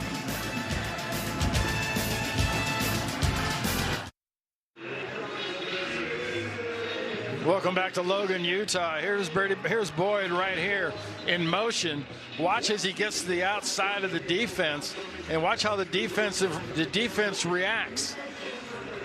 Going to make contact and hand him off, but who's he handing him off to? There's nobody else back there. Boyd does a really nice job of sort of delaying things as long as he could, and hung on to the last minute to drag that toe tip. So a coverage breakdown, and there was no pressure to alter what Barnes wanted to do. And yeah, I would want to take another look if I've thrown 3 touchdowns in a game. go along with 288 yards. Yes, they love Bryson in Logan. They've had some great quarterbacks these fans have seen over the years. Another kick out of bounds. That is number 4 of the game. I don't know. This has to be a record for the amount of times I've seen the kick go out of bounds. Ball being placed at the 35-yard line. First down, Nevada. Well, tomorrow you can count on an outstanding NFL on CBS Week 10 interconference showdown. Patriots-Bucks for a key AFC South matchup. Jags, Texans. Both of those teams need a win. You can always count on Sundays with the NFL on CBS and streaming on Paramount Plus. And if you had Drake May against Baker Mayfield as a key matchup this late in the season on your bingo card, you're clairvoyant. You can see Bobby Wagner whenever you're talking Utah State football. He's the standout. Levante David will be in that feature game. But yeah, not only like those two guys leading teams, those two are probably top 5 in MVP right now. Pretty close. I mean, Drake Mays has had an amazing year for the Patriots, and that team in general. Vrabel has done an amazing job with New England. Then you have what they're doing in Tampa, despite the injuries. Still, yeah. Who's left on the outside for them at receiver? I think Evans is going to play in that game. Ibuka still battling the hamstring injury he had. Godwin's not going to play. He's out. Bucky Irving's not going to play in that game. Screen to Kai Woods. Tiptoes the sideline and stays in. No, he does not. Whistle dead. Woods thought he was loose. And there is a flag down back by the line of scrimmage, if you're wondering, for Nevada, of course. Watch his feet right here. Yep, right there, that 1 foot. The left foot steps out of bounds. Familiar to Wolfpack fans. Positive play, not so fast. You get the corner that fast. Personal foul. Somebody holding. Illegal blindside block, number 11. Offense, 15-yard penalty in the previous spot. Replay, second down. Chase Henry, the tight end. See, there used to be a term in football that was getting ear hold. And that's when you were out of position or didn't see somebody coming, and they would give you a little present, which was a extremely aggressive decleating. Not what you want around Christmas time. No. But now it's a penalty if somebody doesn't see you coming to actually hit them. You've been around. You've seen the growth of the game, what's been allowed, what's no longer allowed. There's a longer list of what's no longer allowed. Trust me. Bianco scrambles to the 29. And it's up to the ones on the field to make the adjustments, but it's also not just on the playing field, it's away from the field as well, especially in college football. What is allowed now that wasn't allowed 10 years ago. The player movement, NIL. Now they make deposits into your checking account. It used to be a brown paper bag under the table. Says who? That didn't happen. Anybody that actually got one. Now it's more above board. Third down. Bianco checks down. Ramsey wants the first and gets there. Caleb Ramsey, Wolfpack, no penalty marker down. Nice job by Ramsey. Talking about knowing your position on the field, time and place, and making whoever miss to get your first down. Got an Aggie down top of the screen. The player presented himself as injured. Was the ball spotted already? And if so, that would mean a Utah State timeout. Olival, the player down.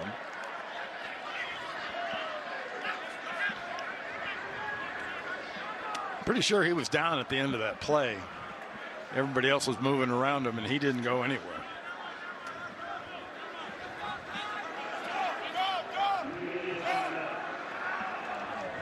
As they check on Olival, will step aside for Utah State's rolling.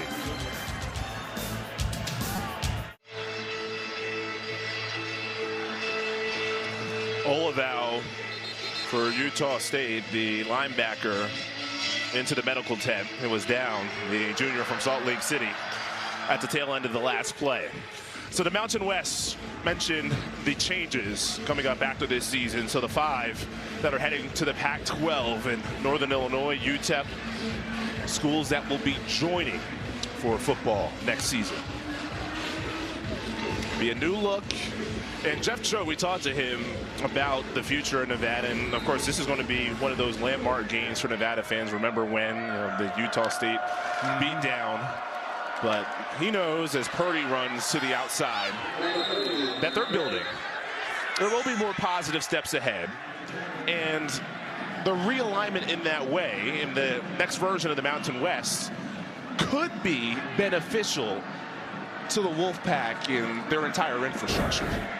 Yeah, for Nevada, and Jeff Choate, he's got to worry about what goes on at Nevada. Yeah. And what he's doing at Nevada. What's going on around him, even what conference they're in, matters to a degree, but not to his roster. Dominic Kelly getting some action, a freshman, Concord, California, gets a couple of yards. Yeah, it's just so much besides just your ability to coach. Like he said, I did not lose my ability to be a good football coach for my time at Montana State. So, when I came here to Nevada, I know I can still coach. I know what I do know, but just the environment and what you're working with, what you're facing, it's an adjustment. And yeah, it's not all just can you put your guys into the best position possible. Purdy to throw. Down the seam, wide open. Caleb Ramseer, touchdown. And the Wolfpack bottle that up and give you more. Jubba Purdy to Caleb Ramseer for 42. There's a drop coverage of a running back coming out of the backfield. More than likely, with that motion, it's a circle route coming right straight up the hash. Hardest thing about that was running backwards and letting the ball get to you and actually catching. A great job by Ramseer and nice throw and read by Purdy. Brady, we see a lot of Service Academy football as Big Fadden's extra point goes through. Kind of looked a lot like when the Service Academy throws the football right down the middle. When you had the running threat at quarterback, it sprayed the running back loose. People will give you funny looks when you say this, but one of the hardest things to do in football is to hit a completely wide open receiver and get him to the ball. Welcome back to Logan, Utah. Take a look at that last touchdown. Here's Ramseer right here. Watch him just come out of the backfield, go straight up the hash mark. And it would seem pretty easy from a defensive standpoint is he's not invisible. He's right in front of God and country and no defenders. And he runs right down the hash mark and ends up with a touchdown. That's one you have to go to the sideline and figure out on that iPad and diagnose exactly what happened, especially if you're Utah State. First touchdown since third quarter of the game at New Mexico. Of course, they only scored 3 points against Boise State in their last game. But there, Randy, you mentioned it, when he was wide open. Having to imagine a lot of eyeballs were on Purdy because whenever he's in the game, he's somebody who likes to run. Yeah, well, that's part of it. But running back circling out of the backfield is pretty obvious. In front of God and country. Now it's time for Pound for Pound. It's brought to you by Rogue Fitness. It's a fitting name for this game today. Utah State pounding Nevada. Yeah, and hasn't all been passing the ball by Barnes, the quarterback. He's done a pretty nice job of running. He's a guy that loves to drop the shoulder and will not avoid contact, which a little bit's got to drive his head coach, Bronco Mendenhall, just slightly crazy. I was just going to follow up. At what point, for a guy who likes to take contact, do you want to protect him by removing him from a lopsided game? And you can see Barnes with the headsets. Conover with the helmets. Jacob Conover. And the penalty marker in, play clock. Game, offense, 5-yard penalty, still first down. Has expired. So Jacob Conover, who has played in a couple of games this year because, as you mentioned, Barnes takes hits, sometimes has to leave even for a series or two. So Conover comes on. This will be his 4th game played this season. He finished the game against Vanderbilt earlier on this year and had a lot of action against Hawaii. And the pace of live action, obviously that last one just ran out of time getting that play off. Noah White, freshman running back, flag down. Holding. At the 20. And then a late penalty marker in 2. Right now there's 3 flags down. Yep. One penalty is holding during the play, and one is a personal foul after the play.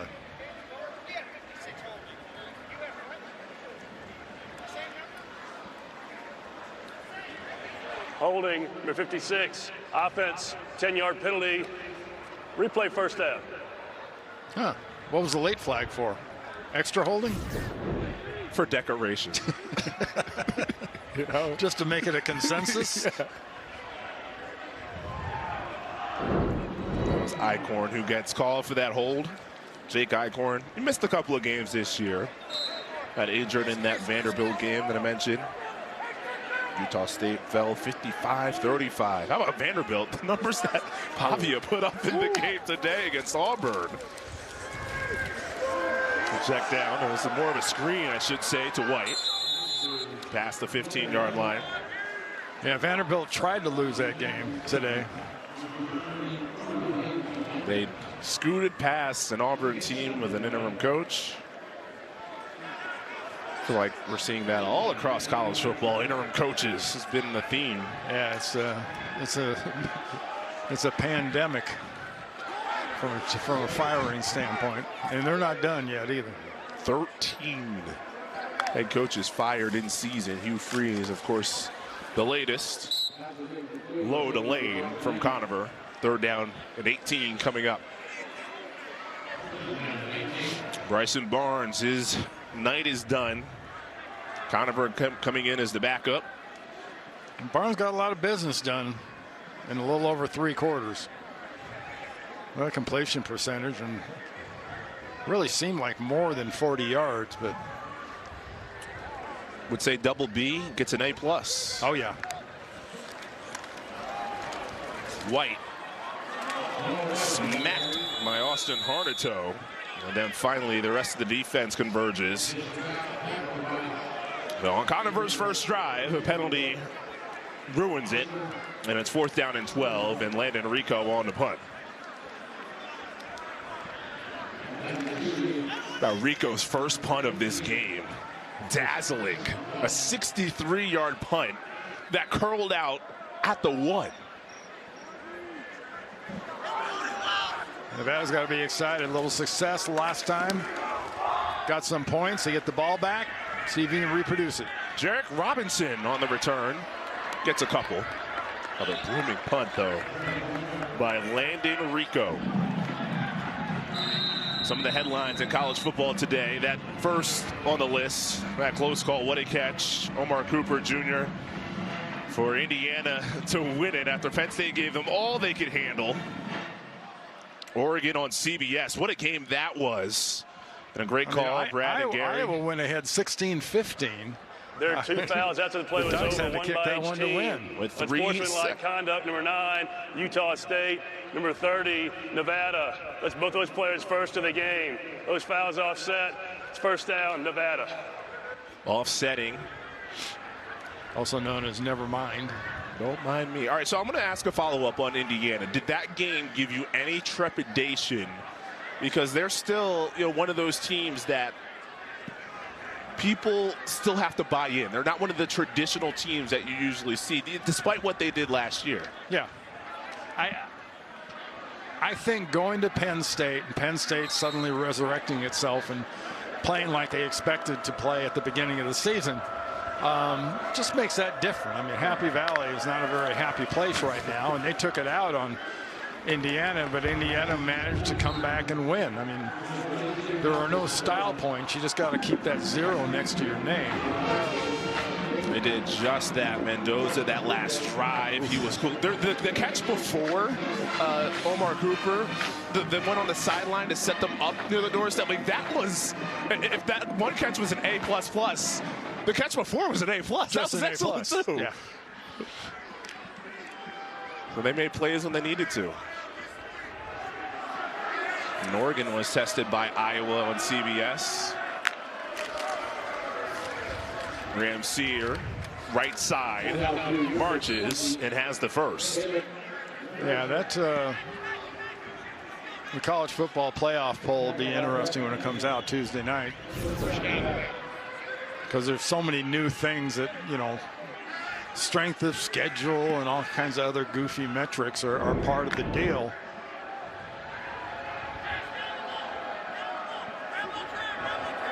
In the Mountain West late night, San Diego State, Hawaii. We're talking college football playoff as Bianco looks down to the check down far side, and Jack Carpenter all the way to the 40-yard line. Good moves after the catch. I'm mentioning San Diego State specifically because, all right, you had another team in the American in Memphis who was the front runner there lose.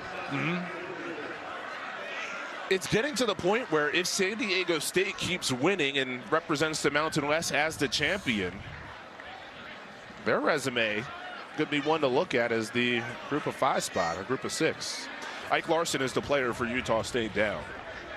I sincerely think the teams are better overall in the American than the Mountain West, but if the record indicates the way it does and people are conscious of what that number is on the right side of the equation, San Diego State and the job Sean Lewis is doing is pretty incredible, especially on the defensive side of the ball.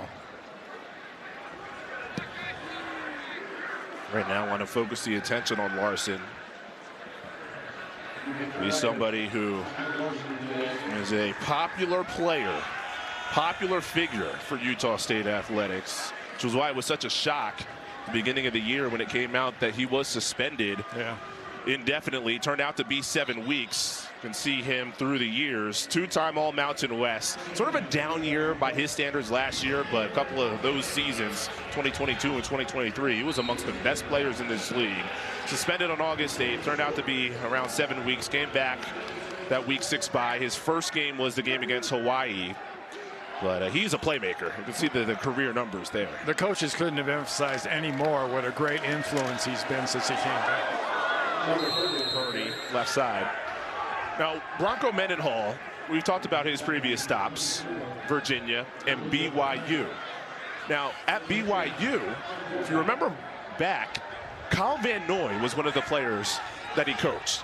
Van Noy had a similar suspension where he was suspended for a violation of team rules and learned from it, checked all the boxes, and went on to have a very, very lengthy, that's still going on, as Bianco, there was nobody there. Yeah, that is probably grounding. I know it's past the line of scrimmage, but there's nobody within about half a foot, the width of a football field away. Intentional grounding, number 10, offense. Lost it down to spot the foul. Well, looked it in. Down. Oh, what those hands. Bronco, nice catch, coach.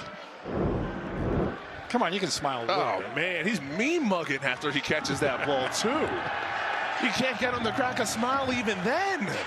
His team leading. He got one on the sideline. It's a penalty on the other team. Yeah. But nah, he's serious. He's about that business. It's about that winning. 4th most active wins in college football. You saw his stops.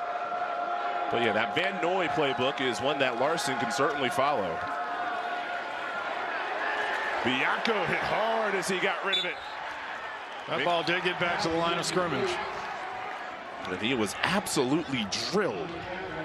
Chris Joe racing to the quarterback.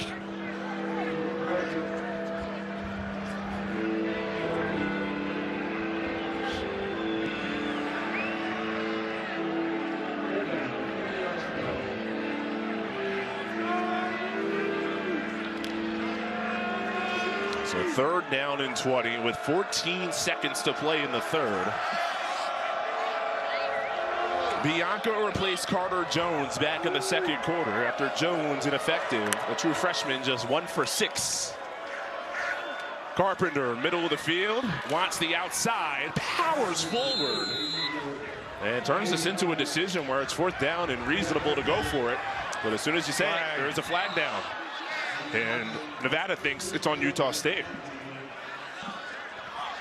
Could be another unsportsmanlike.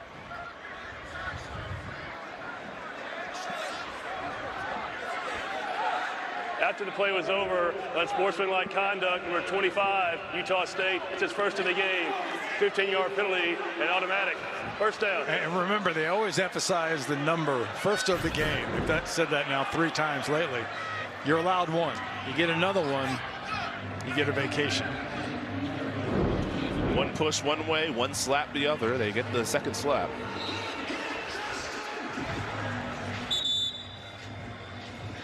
Third quarter completes. Utah State had a 41-0 halftime lead. Each team with touchdowns in quarter number 3. Bronco Mendenhall powers through as the fans in Logan continue to celebrate. They're watching college football on CBS Sports Network, presented by Geico.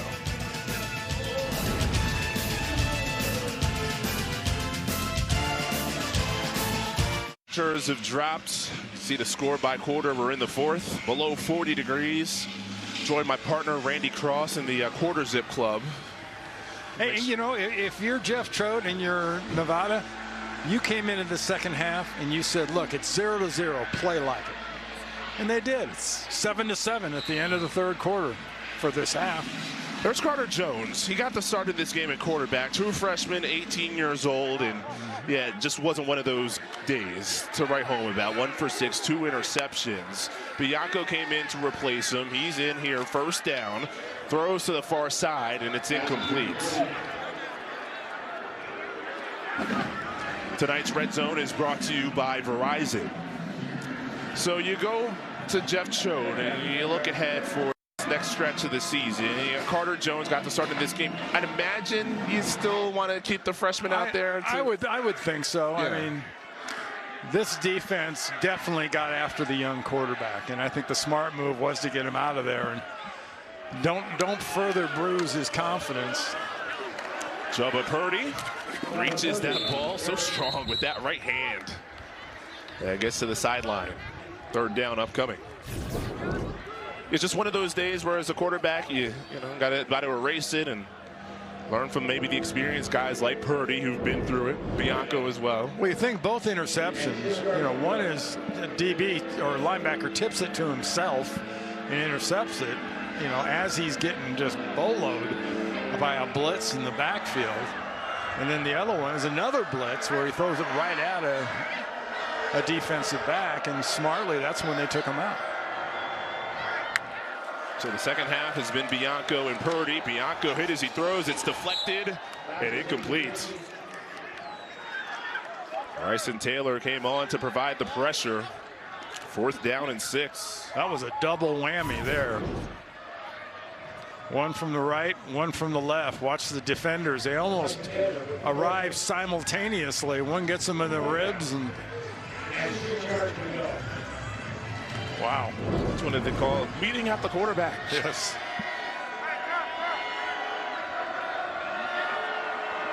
Nevada offense still on the field. They had a touchdown in the third quarter, keeping this drive alive here in the 4th.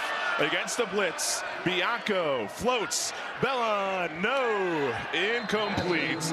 Turnover on downs, and Utah State will take over, up 48-7. Well, you can't say Nevada and Jeff Choate aren't shooting their shot right here. They get a chance, and they're going to go ahead and fire away, even on 4th down. Might have been a little long, but I love the intent.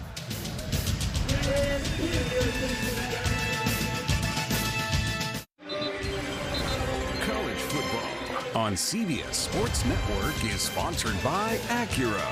Precision crafted performance. By Rogue. Don't weaken. And by Geico. Switch and save. Get more with Geico.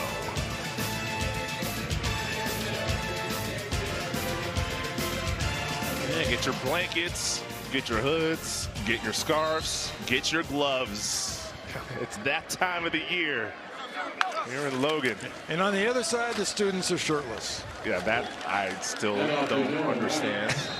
So every game of college football at this point, you'll get that section where the students or people, I'm not just going to say students, it could be anybody, will take their shirts off and start waving it. I think it's a social media trend, but I'm not the guy to explain all that. Okay. Does Instagram pay your hospital bills? That's what I say. Like, if I was ever shown at a game with my shirt off and the temperatures were below 40 degrees, my mom would give an immediate call and scream at me. I just don't want to hear my mom yell at me like that. You'd hear your full name. Yeah, I'd hear the government name, middle name, everything. What in the world? But I love the passion. I love the intensity. It's great. But, my mom's at least, wouldn't go over well. Well, and it really hasn't gotten cold. We're just not used to cold. Yeah, we're getting there. Here, they're used to it. They're comfortable. They're familiar. You don't want to go that far as the comfortable. Conover off the back foot throw. And Ty Olson makes the catch. First of the year for Olson, the freshman from San Diego. I imagine he's cold. Yeah, Conover got waxed pretty good at the end of that play. You see here on the isolation, right in the middle of all those linebackers and safeties, Conover finds them, and just as he gets rid of this thing, I would think, I'm surprised that wasn't a penalty to start with, but I'm not surprised they're going to be looking at this because they don't encourage kind of running through a quarterback, no matter if it is the backup or not. So players pause. They'll take a look upstairs for the targeting review. Stone Combs. It's gone. Now the element of defenseless is there. Of course, Conover's defenseless as he throws, but now you're looking for one of the launch or indicators. The head into the blow into the head and neck area. Not much of a launch there, I got to be honest with you.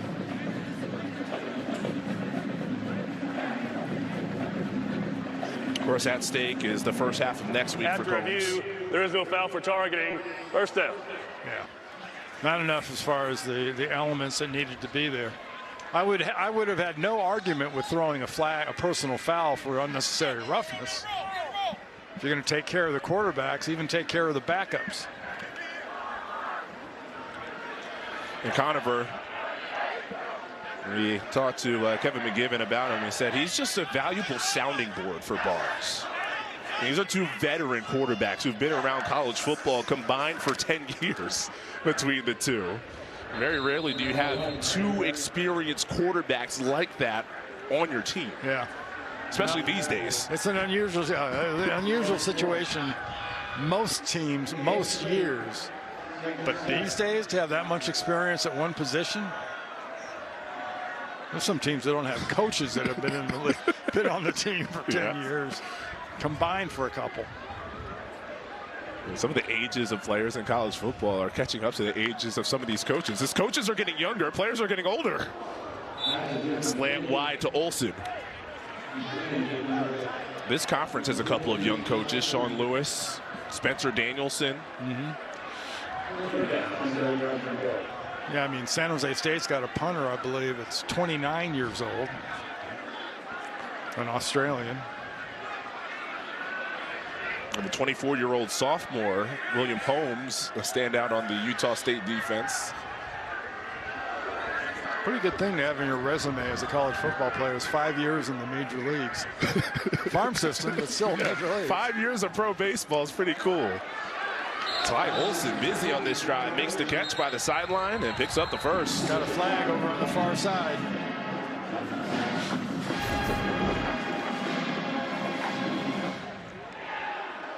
Ineligible player downfield, number 72, offense, 5-yard penalty, replay third down.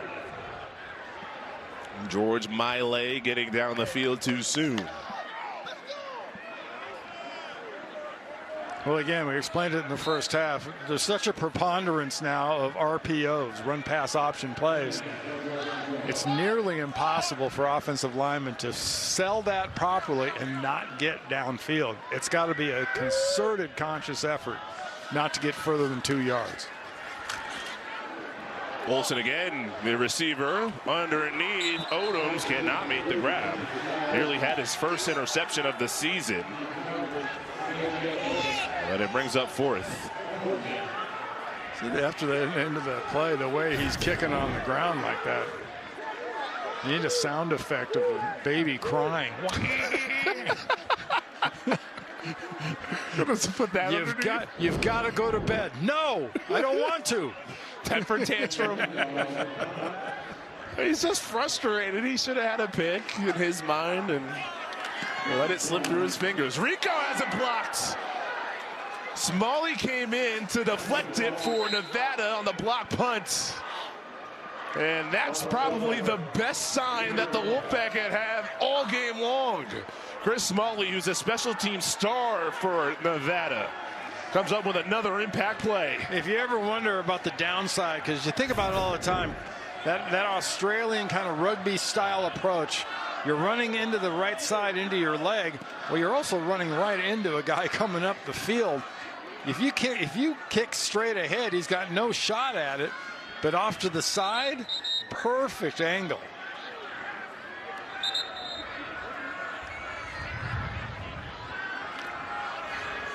They love him, this team, Nevada. Chris Smalley, he's a special team star, a senior. Again, he's been here the entire time. In fact, he committed to Jay Norvell out of high school at Nevada.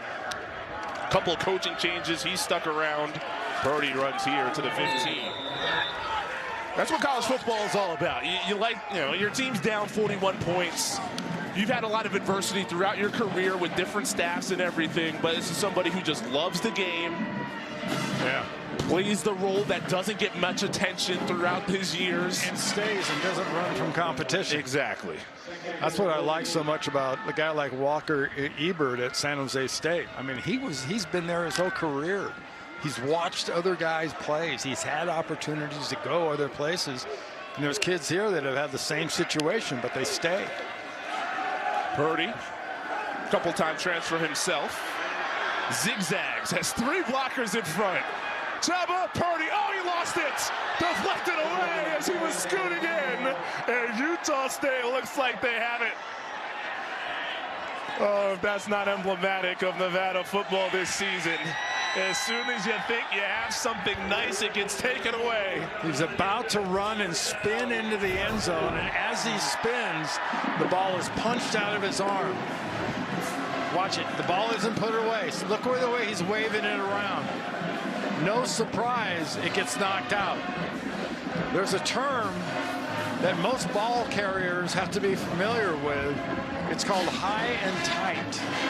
Once you leave the pocket, once you leave the line of scrimmage, you put it up there and you squeeze it.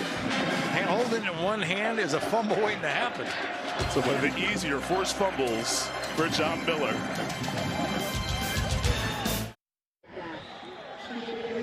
Could use a burger and fries from Carl's Jr. Your keys to the game revisited. That went on first down. Didn't really happen for Nevada. They did block a punt. Didn't even gave up the ball on a fumble. Drive the ball 5 for 5 in the red zone drives, and finding Chubba 41 passing yards, a passing touchdown, 50 rushing yards, and a fumble lost. They contained Purdy pretty well. Heck, they contained Nevada really well. So they say a pretty good job. Yeah.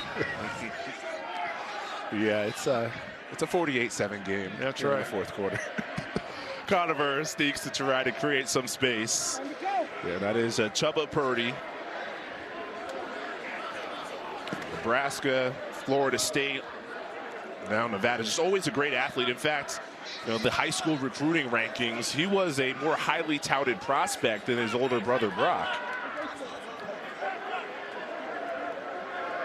Injuries along the way, collarbone, ankle, groin, 6 surgeries that he's had to fight through. I just always admire guys like that who've had every reason to say no more, but they keep on coming back. It's such a fantastic game. And you're not playing forever. I mean, the vast majority of people that ever played football, ever, don't get out of high school. So, I mean, your last game in high school is the end of your football career. 3rd and 8, rollout, skips, and incomplete. Cash Ka'io was the receiver. Utah State looking ahead. You think that this one, of course, in the win column for 5. But Bronco Mendenhall's teams always go to bowl games. What is it, 16 bowls in 18 years as a coach? Well, they win their home games. Now their next 2 games are on the road. And they're not home again until the last game of the year on Black Friday against a pretty doggone good Boise State team. That one on CBS. Bellon returns from plus territory. Marcus Bellon gets hit inside the 40. 9:03 to go. Final frame. Utah State was up 41-0 at halftime. So it's been that kind of game on the Nevada side with Jeff Choate leading the way.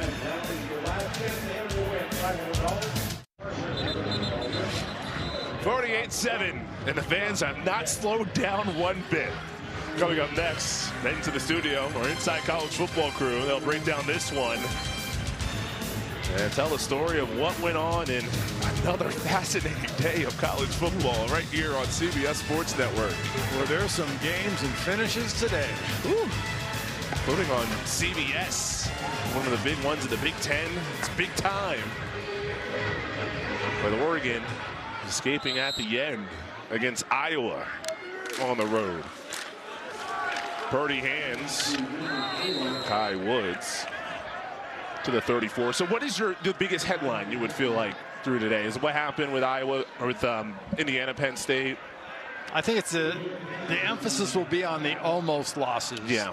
More than anything else. And, you know, as we've become accustomed, you know, Ohio State, I think, is going to come out of it overall kind of smelling like a rose. Waiting for you know, some of their later season big tests. Oh, they only have one test that they haven't gotten over in a while. That's Michigan. That's the one. Bellon in motion. Purdy, who threw the touchdown pass. Wide open. Could throw another. Jack Carpenter took those in. Touchdown, Nevada. 34 yards.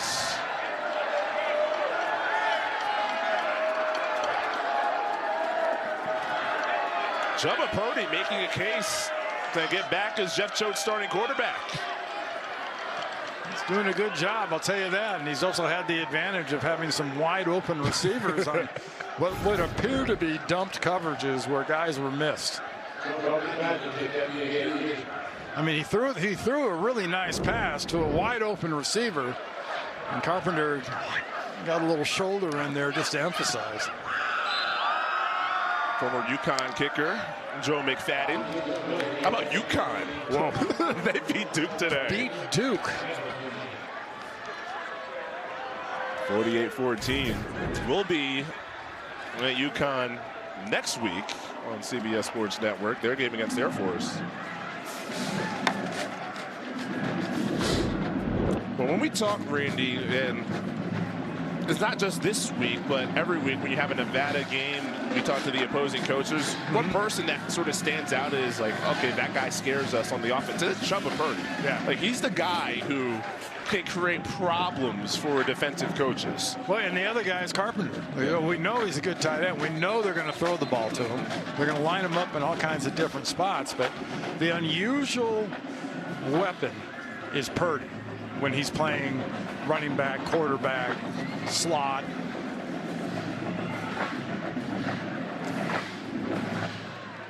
Two for two. 2 touches. Not bad.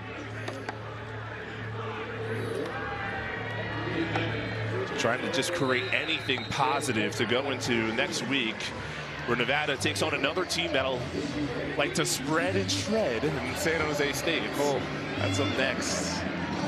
Boy, can they score. Yeah.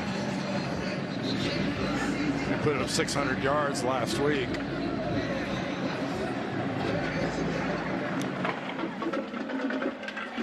flag down on the kickoff. Keaton Emmett.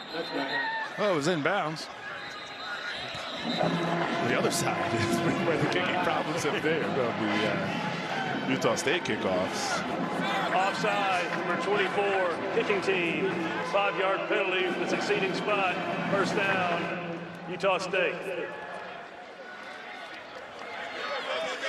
Mentioned Nevada coming up. San Jose State, the spread and shred. Scudero and Egit, good luck. That's a challenge. Wyoming, and then finish it out. Fremont Cannon against UNLV. Yeah, San Jose State at 3-5 is a team I would want no part of in this conference. They lost again today, but how many like 2 or 3 point losses, 1 point losses have they had during the course of the season? They have been the heartbreak hotel. Ball start, number 69, offense, 5-yard penalty, still first down. Won't fall into the category this week of their one-score losses as Utah State called for that penalty. But yeah, that explosive offense.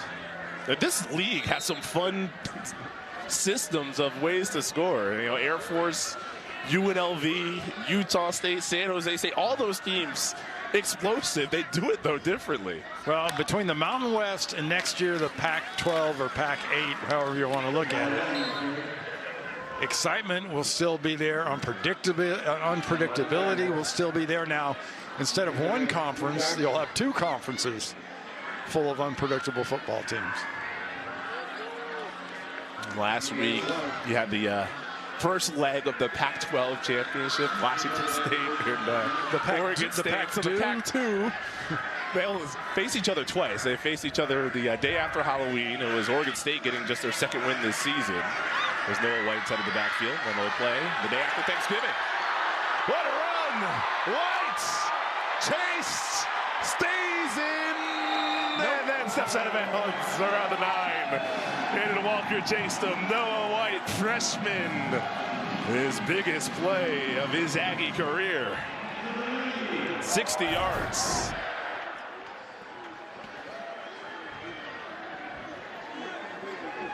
Conover got smacked pretty good after he threw that ball, did a little backflip. But White steps out right there. You can see that foot. They spotted at the 11. Conover keeps and navigates his way to the 6. But these Utah State quarterbacks can take some hits. That's a shot there. You get the temperature start to fall a little bit, those kind of hits become compounded. So with the temperature starting to fall, I'm going to wonder, are we still going to see the uniform pants be as short as they've been throughout this season? I don't know. Week after week. Well, Nevada doesn't have that problem. They all seem pretty in line with some kind of uniform code. Most teams these days do not. White inside the 5. I feel like that's the one thing that when you watch a game with somebody who's over 50 years old, yeah, that's the number one thing that they point out when they're watching. If you're over 50, you remember that you used to have to wear knee pads and thigh pads in your game pants. Now you pull your game pants up around mid-thigh, and there are no knee pads, and there are no those thigh pads slow you down. At least that's what they try to tell you. Oh, right? yeah. Well, they've eliminated a lot of the lower extremity blocks and contact and things like that. So there's less of a need for knee pads and thigh pads. We've seen more shins and knees this year than we've ever had in college football. Not so much on that side. Those are just legs. You look at the pants, those are legs. There's no pads in there. Yeah. No, that's what I'm talking about, what we've seen a lot. Yeah, pull them up a little bit more. The knees poking out. Yeah. Those are, by definition, shorts. Well, when you get about half a thigh poking out, that's when you're taking it a little bit too far. They need some guardrails. Yeah. College football. I got no desire to see that much quad. Field goal good. Utah State has crossed the 50-point plateau, 51-14. Too much quad. See, the linemen don't have that problem. Linemen are wearing big old knee braces. Yeah. They got knee sleeves and everything else. You don't see any extra body there. Yeah, see, that's what we get for linemen, the tough guys. Those are linemen. And those aren't pads on his thighs. Those are the tops of his knee braces. Because you got to wear those things when people start falling and things are happening down there inside. Well, those there you go. Yeah, just yank those things up. Go ahead. The speed guys, they want to get loose, open space, and have nothing slow them down. Right there, you can see. He's conflicted. That's a little bit of a mixed message. He can't decide. Am I going to go all the way with the length, or Carpenter with the short right leg, long left? I'm sure these decisions are made with quite the thought process that goes into it. I disagree. You don't think they're There is thinking about not it? much thought process into pulling your pants up. I mean, how much of a concerted effort does that take? About as much as it takes to pull them down. Decide, like, hey, this is who I want to be. It's all about the gram anyway.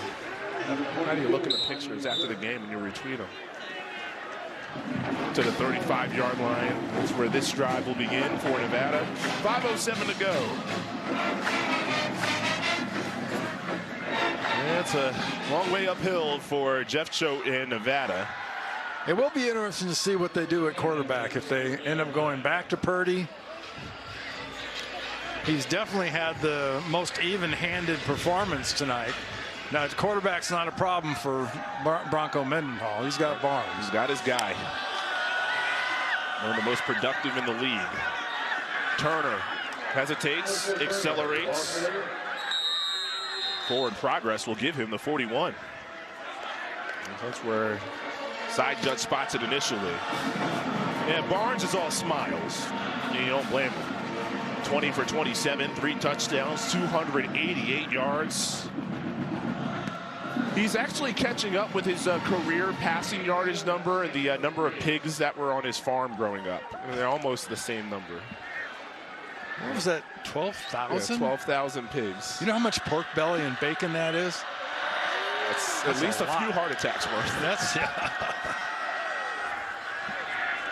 Jackson bounces outside and has the first down and runs into Noah Avinger. There's Barnes. Really small town Utah. Milford, Utah. Population just 1,400. They got 12,000 pigs on his farm growing up. So you grow up in a town that has more pigs than people. And that's reality. That's life. That's I just want to know what his favorite farm chore was growing up. I grew up in LA and we had the same problem with pigs, but they had 2 legs. I don't think that's worthy of a follow-up. I don't want to even know where you're going with that one. Might just want to leave that one there for Jackson. There's a flag.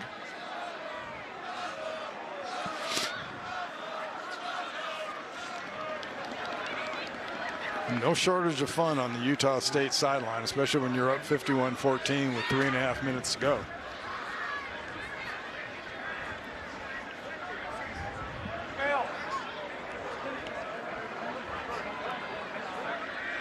Offside, number 28, defense in the neutral up the snap. That penalty is declined. Second down. You know, that winning sideline is elated, jokes, all that. Yeah, they're one game away from their goal. Their mission, you know, this year was to get back to a bowl game, to be eligible. They have 5 wins. Now they got to figure out a way in the next 3 games how they're going to get a win. Purdy has Carpenter. That ball floated and it's knocked away. Just too much air underneath. And it could have been a touchdown if it was in stride. Instead, third down. Really a nice job. Look, he was wide open. The ball was floated. And that was a great effort to get back and break that thing up. Gio Kafensis there to knock it away. And you said, Randy, earlier on, sometimes the hardest throw is to that wide open guy to get it to him in stride. Do you gun it to him? Do you lob it? Well, evidently lobbing is not always the best way to go. Screen. Bellon makes one miss to the 41. First down for Nevada.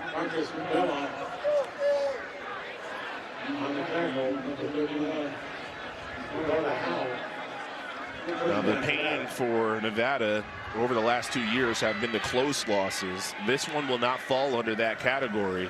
But what's the approach that you use if you're a leader on that side, right after the game? It's the same approach you come into the game. Your goal coming in today was to be 1-0. You watch the tape coming up, the first meeting you get together, whether it's tomorrow or Monday.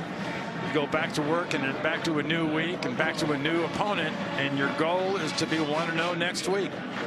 You've got to pound that into people's heads, and that's got to be the only goal. It's not improving on last week or anything else. It's a completely self-contained way of looking at it for this coming week. Carter Jones getting a look at him. And this was just his 4th start, just an 18-year-old freshman. And it did not go his way. Purdy, corner route. Bellon couldn't turn his head the right direction. But with Avenger still in, starting corner for Utah State, step for step.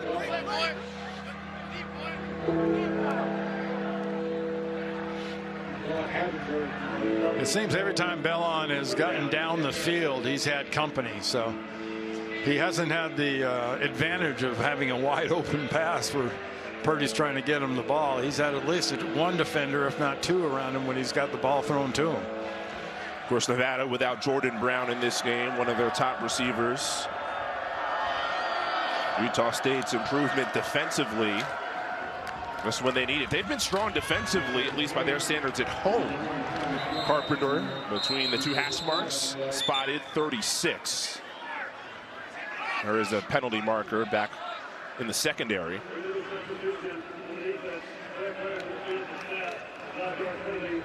Third down. And part of Utah State's woes on the road, 4-4 at home, 0-4 on the road, 4-0 at home, is who they play. Yeah. I mean, they've had some pretty doggone tough teams, including A&M. Texas A&M, Vanderbilt. Now their conference games on the road, Hawaii and then New Mexico in their last game. Those are the ones that Rocco Mendenhall has mentioned that they feel like they didn't play their best in those. Seeing a lot of Purdy here in this 4th quarter. Purdy evades and then is dumped. So Utah State continues to swarm defensively. Howell on that stop. But if you're Utah State, the only road game you have to care about is next week. You got 2 in a row on the road and then 1 at home coming up. Utah State up next at UNLV will be a shootout. 2-minute timeout. We're watching college football on CBS Sports Network, presented by Geico.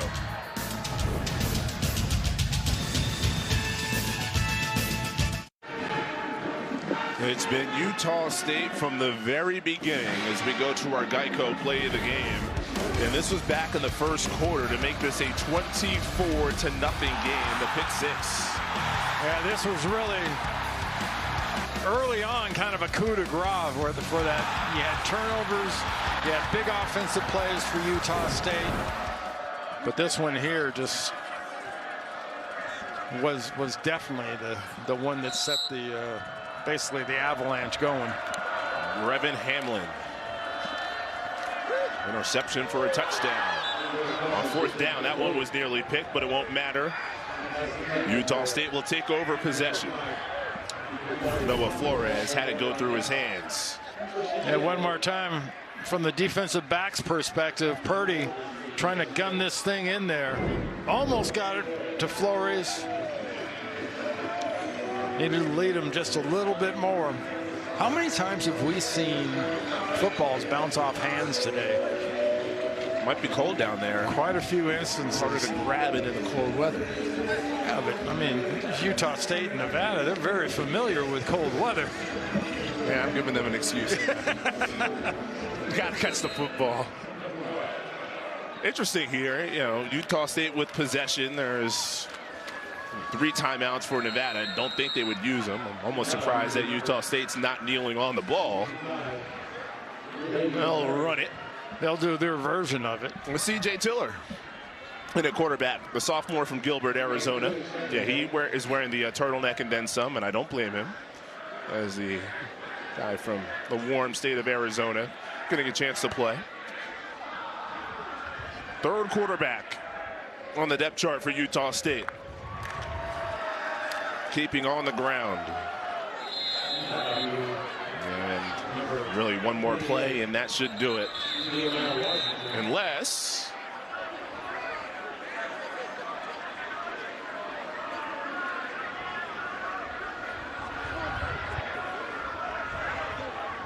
there's no timeout called, just a reset.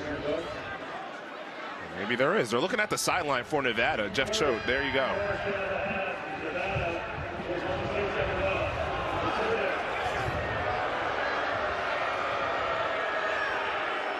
So if you had to go with the headline for Utah State in this game, is it the defense showed signs of consistency? Is it more the offense was able to continue to generate big plays?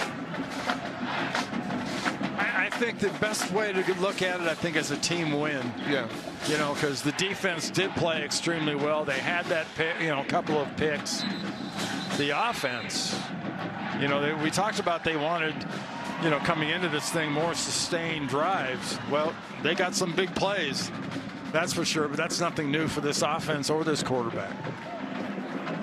They got the big plays. It was the sustained drives, the lack of them, that has been frustrating the staff for Utah State. Really, whatever they wanted to do in this game, especially in that first half, they got it done.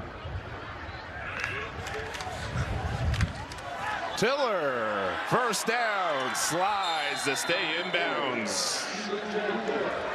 There's C.J. Tiller getting into the box score for the Aggies. That ought to be the next to last play. Another timeout.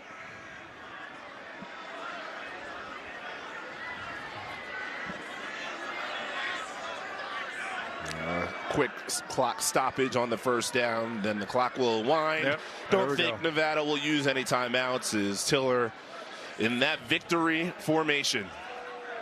One more snap will do it. It was 41-0 at halftime. Utah State, their most complete half in about 7-8 years.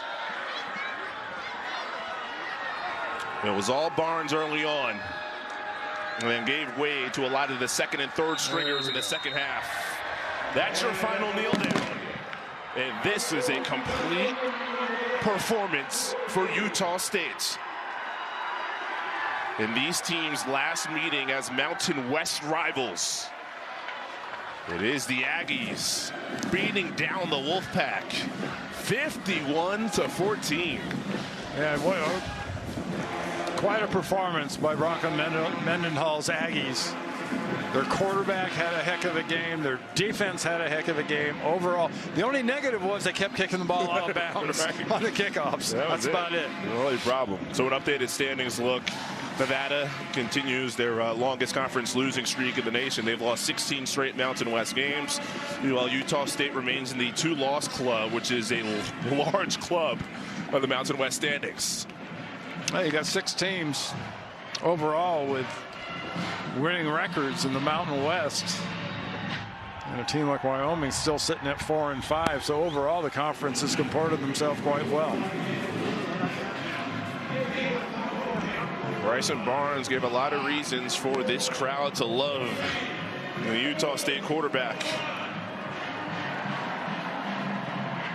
And no drama, really, from the opening drive. Utah State scored and did not look back. Barnes leads the way in a 51-14 win for Utah State. For Randy Cross and our entire crew here in Logan, Utah, I'm Chris Lewis. This has been a presentation of CBS Sports Network, the 24-hour home of CBS Sports. all Utah State tonight in Logan. Now we send you to the studios in New York for Inside College Football.